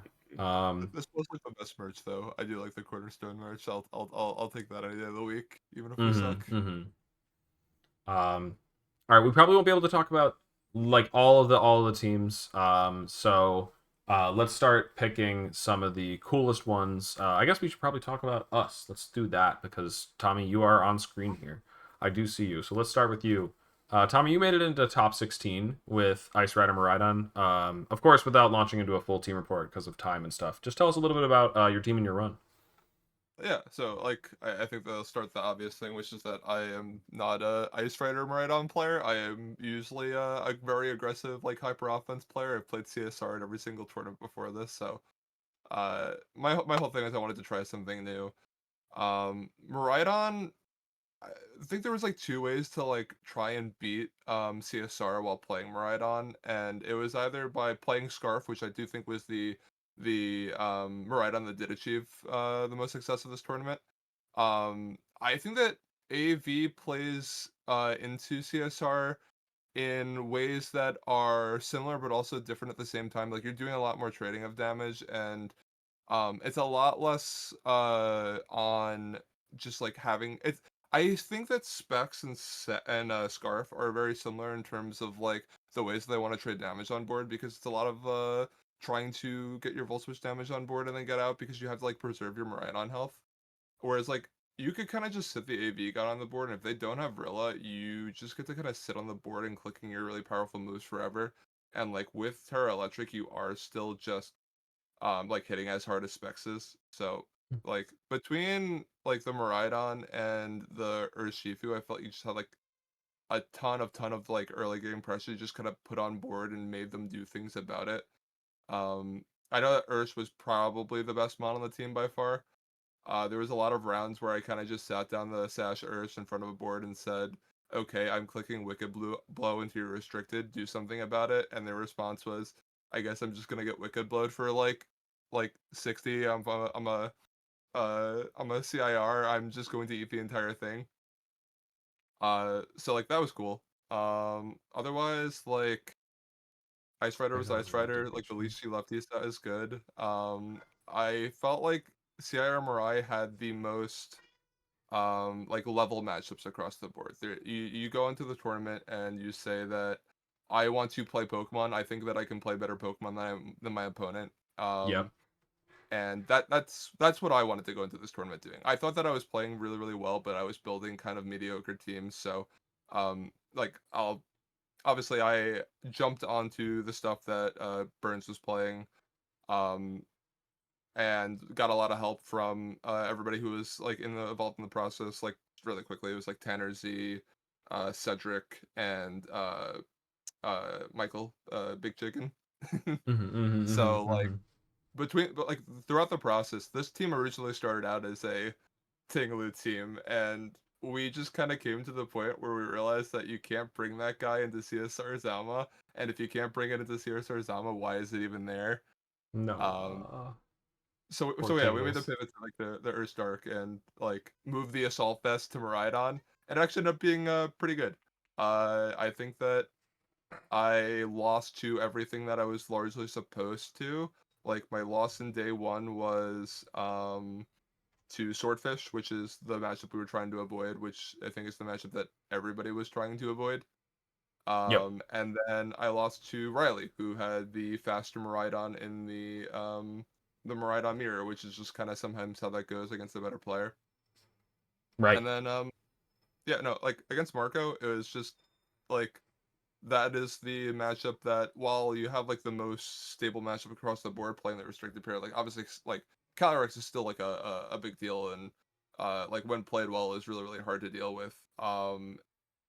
Honestly, he was doing a lot of the Ogerpon stuff early on in our sets, and it took him until game 3 to realize that he just gets to go like in Cinderella restricteds and he's like kind of chilling. Um, Mm-hmm. like it was still like a pretty read heavy game, but I think once he figured that out, it was really just playing a game of the two big restricted pairings, just kind of throwing at each other, trying to see what they can do. Yep. I'm also distracted a little bit looking at you playing against Ben Emergian here, who was quarked up, dude. That's 3 quark drive Pokemon. Let's go. Oh, this is Yo, that's my probably in-game team. this was probably the set that was the most like stressful throughout the weekend. Oh my Um, god. like those games were like kind of just back and forth. Iron Bundle is annoying. I do not like that guy. That guy is really rude. Yep. Like he's Ice Beam and not Freeze Dry, which meant it also like actually was throwing like real damage into my Miraidon. Yep. Like even through the Assault Vest was putting into ranges where it was starting to get really really scary into Shadow Rider, but like with the spreads that we landed on for both the restricteds, we ended up being bulky enough that I think pretty consistently throughout the weekend I had both my Ice Rider and my Miraidon kind of just living on like very very little. Very very good spreads team. Thank you. Yes, yes. All right, well, sorry, Tommy, but I am gonna have to keep us moving a Nope, little bit we're here, just perfect. so we We're can good. figure if we can get through the rest. And so, Nick, let's jump into you next. You ended up using a variation of Gavin's Portland team, right? Yeah. So uh, it was I used Gavin's original version at Milwaukee, which had an Urshifu still and was just not at all ready to go, and so I went 5-3, mostly off of poor play for the losses, but also I kind of low rolled a bit.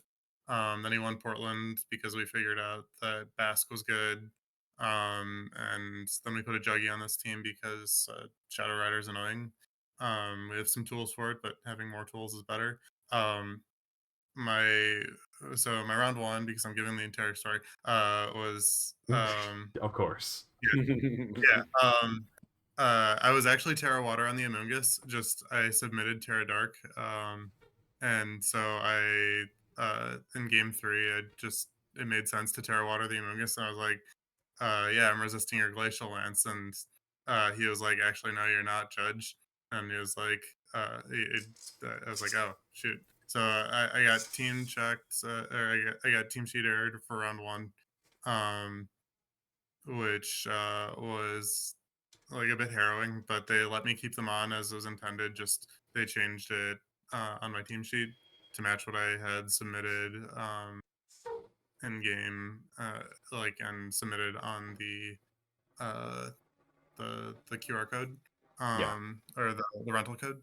Um, the the rest of the way through day one, had a bunch of good sets, and also my round four. Um, was a funny ending in that I was basically cooked.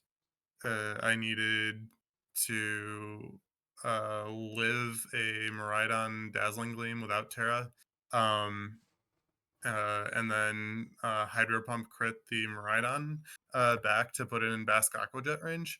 And so I lived the Dazzling Gleam on one, and then got my Hydro Pump crit that I needed to crit. So that was pretty awesome. I can't complain Mhm. about that one. And that was in game 3, so I just had like a I have no clue what the roll was, but like a minimum of a 1 in 30 chance. Um, Other than that, I lost my round 8 to not knowing the matchup at all. That was on side stream. If you want to watch me lose in 7 turns, I think it was literally 7 turns for the entire set. I just did not have a good swordfish game plan coming in. I think my team had things to do against it, but I just did not come up with them in the moment. It was poor prep from me. My day Stupid 2 swordfish. was my day 2. I got queued into just a murderer's row, starting with Alex. Then Mhm. Ashton and Chapa are also phenomenal players, and Gomez has like incredible results. And those were just like all 4 of them were really good sets. Um, I think all of them went to 3 games. Maybe no, I think Chapa was 2 games. The other Chapa might have been 3 games too. The other 3 were definitely 3 games. And they were just really close grindy sets of Pokemon that, um, yeah, it was a really, honestly, just a really fun day of Pokemon to play. And so I had 4 to cut, and I did. And Yep. then in top 32, um, I just had nothing I could do. The matchup is completely one-sided. Like I was working with Gavin on matchups throughout the tournament, and we looked at it, and he's like, yeah, I don't know what you do here. The Wellspring is really, really good into my Kyogre set, which is mono water. Yep. Um, the Scarf Miraidon outspeeds all my guys. When outspeeding the Miraidon is like pretty important to the team. Like you want to be able to have a Basculegion endgame for it, and Scarf Miraidon says no, that doesn't work, and so it's just a lot to deal with, and you can't really outposition it that easily because it just volt switches, and so like it's just a lot. All I right. got some sort of funny positions in game 1, but like I missed a Hydro Pump on his turtle, and um, and I think I missed an Origin Pulse on it as well in game 1, and then game 2 just like I didn't really get anything going. The matchup is very very bad for me. No, not that's uh, just kind of how the system goes when you run into a tough one in top 32 is you're just like, all right, this is where I stop. This is my stop. yeah, All right. I'm gonna keep us moving here. Sorry to cut you off, but no, that was my team report. It was good. awesome, awesome. And then yeah, I got top 128, and so I will try to take a placement worthy amount of time to describe it. But I just ended up using something very similar to what we saw already with Tommy. Instant Amoonguss plus these restricteds. My Urshifu is a different flavor, and my Landorus doesn't look like that. And so yeah, I don't really have a lot to say about it besides that, like, it was a lot of fun to play because it's very pivot heavy. We've got Volt Switch, we've got U-Turn, we've got Parting Shot, and you've got like Regenerator, Amoonguss, and so the team kind of just like make sure that you're always in position or working your way into position. It's keeping terrain in control, keeping Intimidate in the back for when you need it, getting Urshifu in safely, and keeping your guys healthy with Pollen Puff and Regenerator. So the main goal of it, and it's Firewater Grass at the end of the day otherwise, with 2 ice types.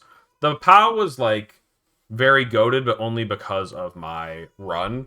Like, I was very much like, you know, it was the 6th Pokemon on the team, the very last guy to get added. And then I did play, like, 6 Miraidon in day 1, and I was like, okay, yeah, POW was the right choice. Like, this is awesome. I mean, the fun anti-synergy that, like, you know, Tommy's team and my team also have is, like, you have Amoonguss plus Miraidon, but you kind of just get to say, like, Amoonguss for me and not for thee. Like, if you play against an Amoonguss, you're like, all right, Electric Train's going to be up, and we're not doing Spore today. But if you're not playing against an Amoonguss, you could be like, well, do you have good Spore counterplay? Because guess what? Amoonguss is here. And kind of the same thing with me having Chien-Pao and Miraidon with Ice Spinner.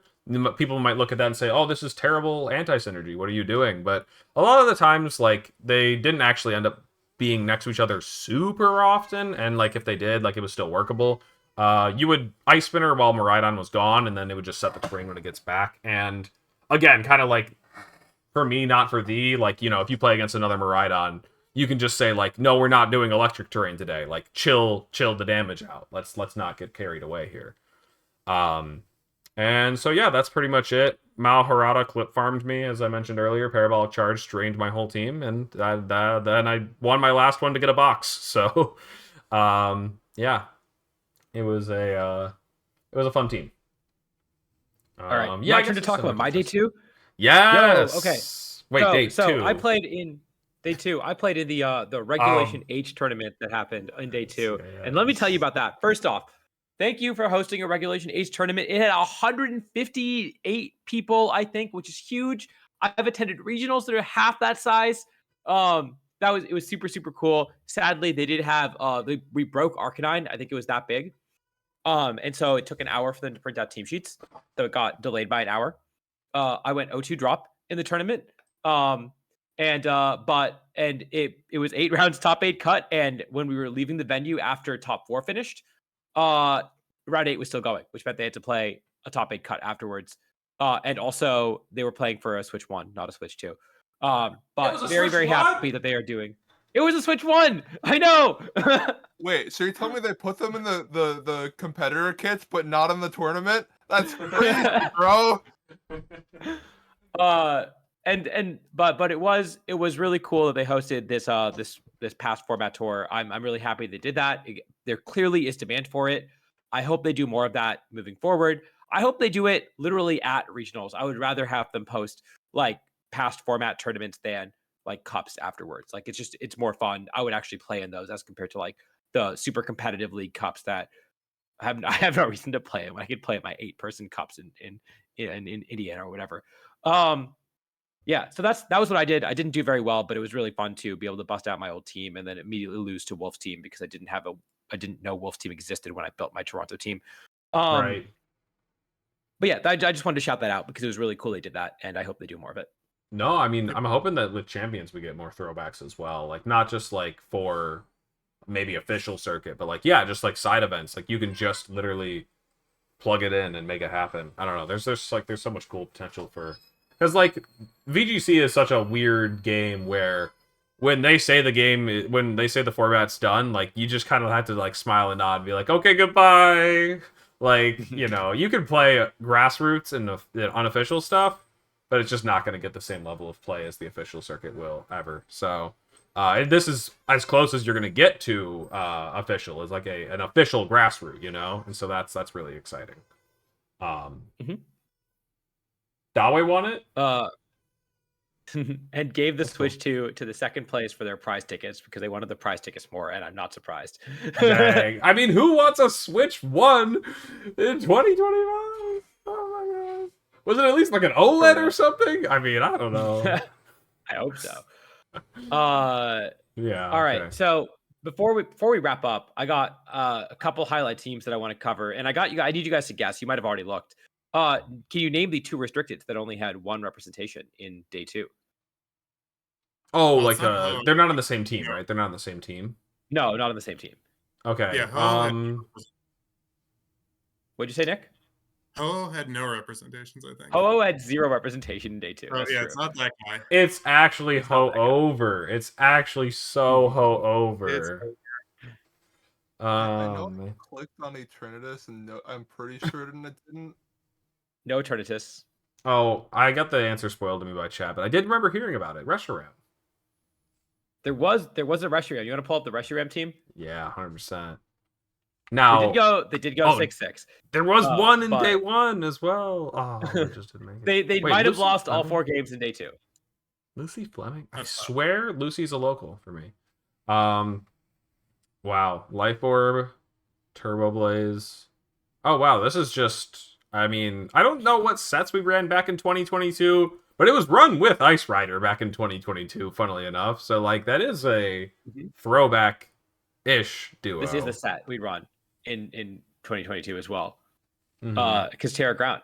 Sorry, not Terra No, Ground. hold on. I'm sorry. Are you, Max are you Quake. serious? Lemming. One second. They played each other? That's crazy. What do you Oh my mean the Reshiram's queued into each other? That's insane. That's amazing. Thank you for mentioning that in the chat here.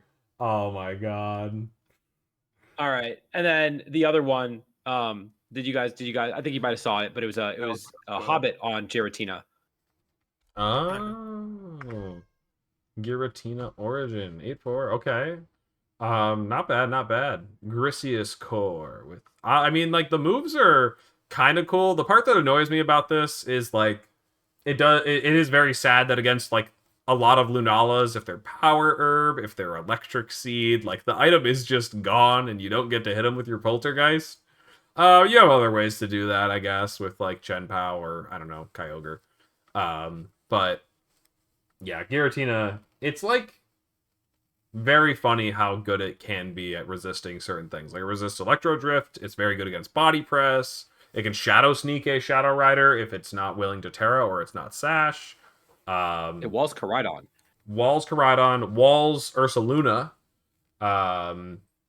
And so there's, like, a lot of silly situations that can work out for this Pokemon, but there's a lot more that probably don't, in my opinion. Okay, let me take Riders annoying for it. Annoying probably doesn't do it justice. You can get a Poltergeist off into it, but then you get Glacial, and it's a not a lot you can there's not a lot you can do to Terra out of ground ice coverage, because, like, I know that most of them aren't running high horsepower anyways, but you can't click high horsepower into it, so you're allowed to pick Terra Fire as your Terra and just not be weak to ground. So that's kind of goofy.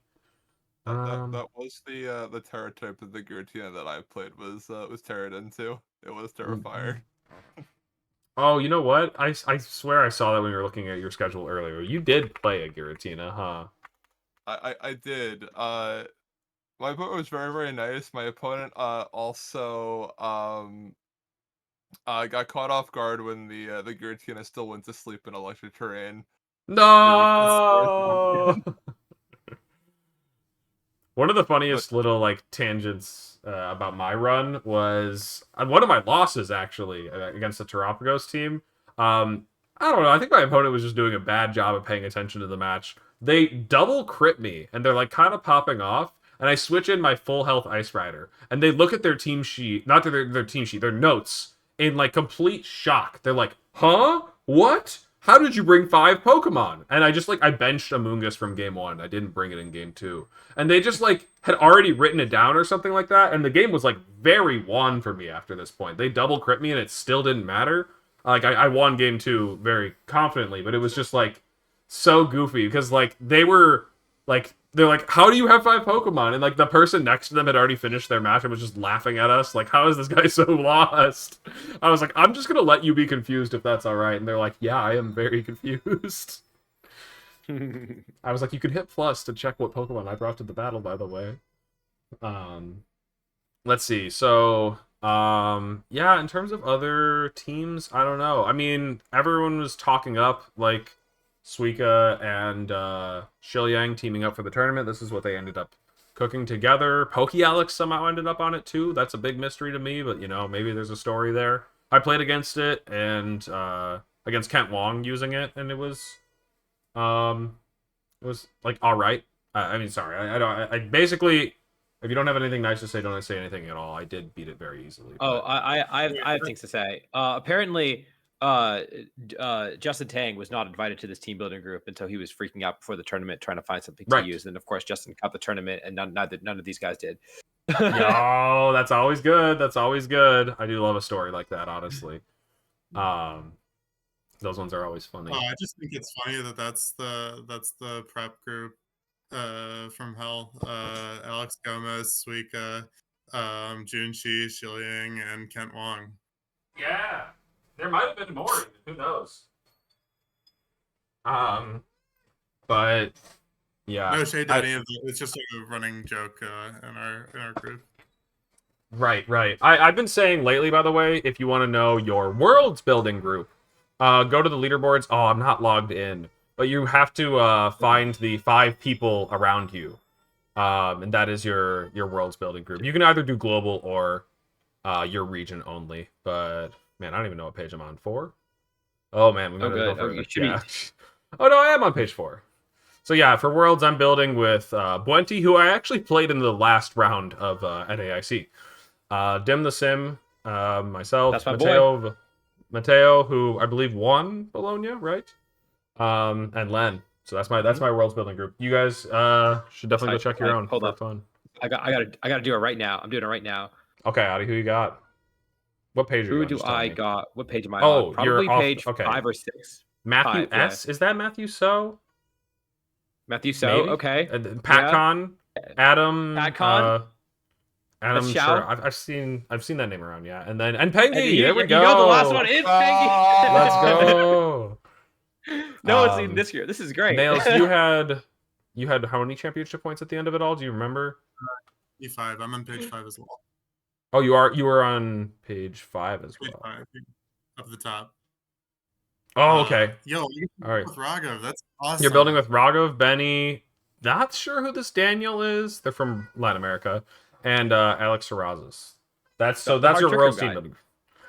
The problem is no. that like if you pick Okay. somebody else, You know what? What? I'm looking at that top 5. If you put Alex Soto, Brian Collins, and Alex Terezas in a team building group, they might actually win Worlds. That's a real problem. Yeah, the hard trick room boys. All right. So yeah, I've been kind of just like casually scrolling the list here, and like the thing is, there are going to be a lot of fantastic teams probably in like the 8 and 4s or better, and so I guess we should probably mention Paul Ruiz's team before we leave, because I kept quizzing people as we went into day 2. I was like, did you know that a world champion brought Pachirisu to day 2 of this tournament? And a lot of people were just getting it wrong. They're like, did Zine have Pachirisu? What do you mean? Yeah, Paul Ruiz had Pachirisu.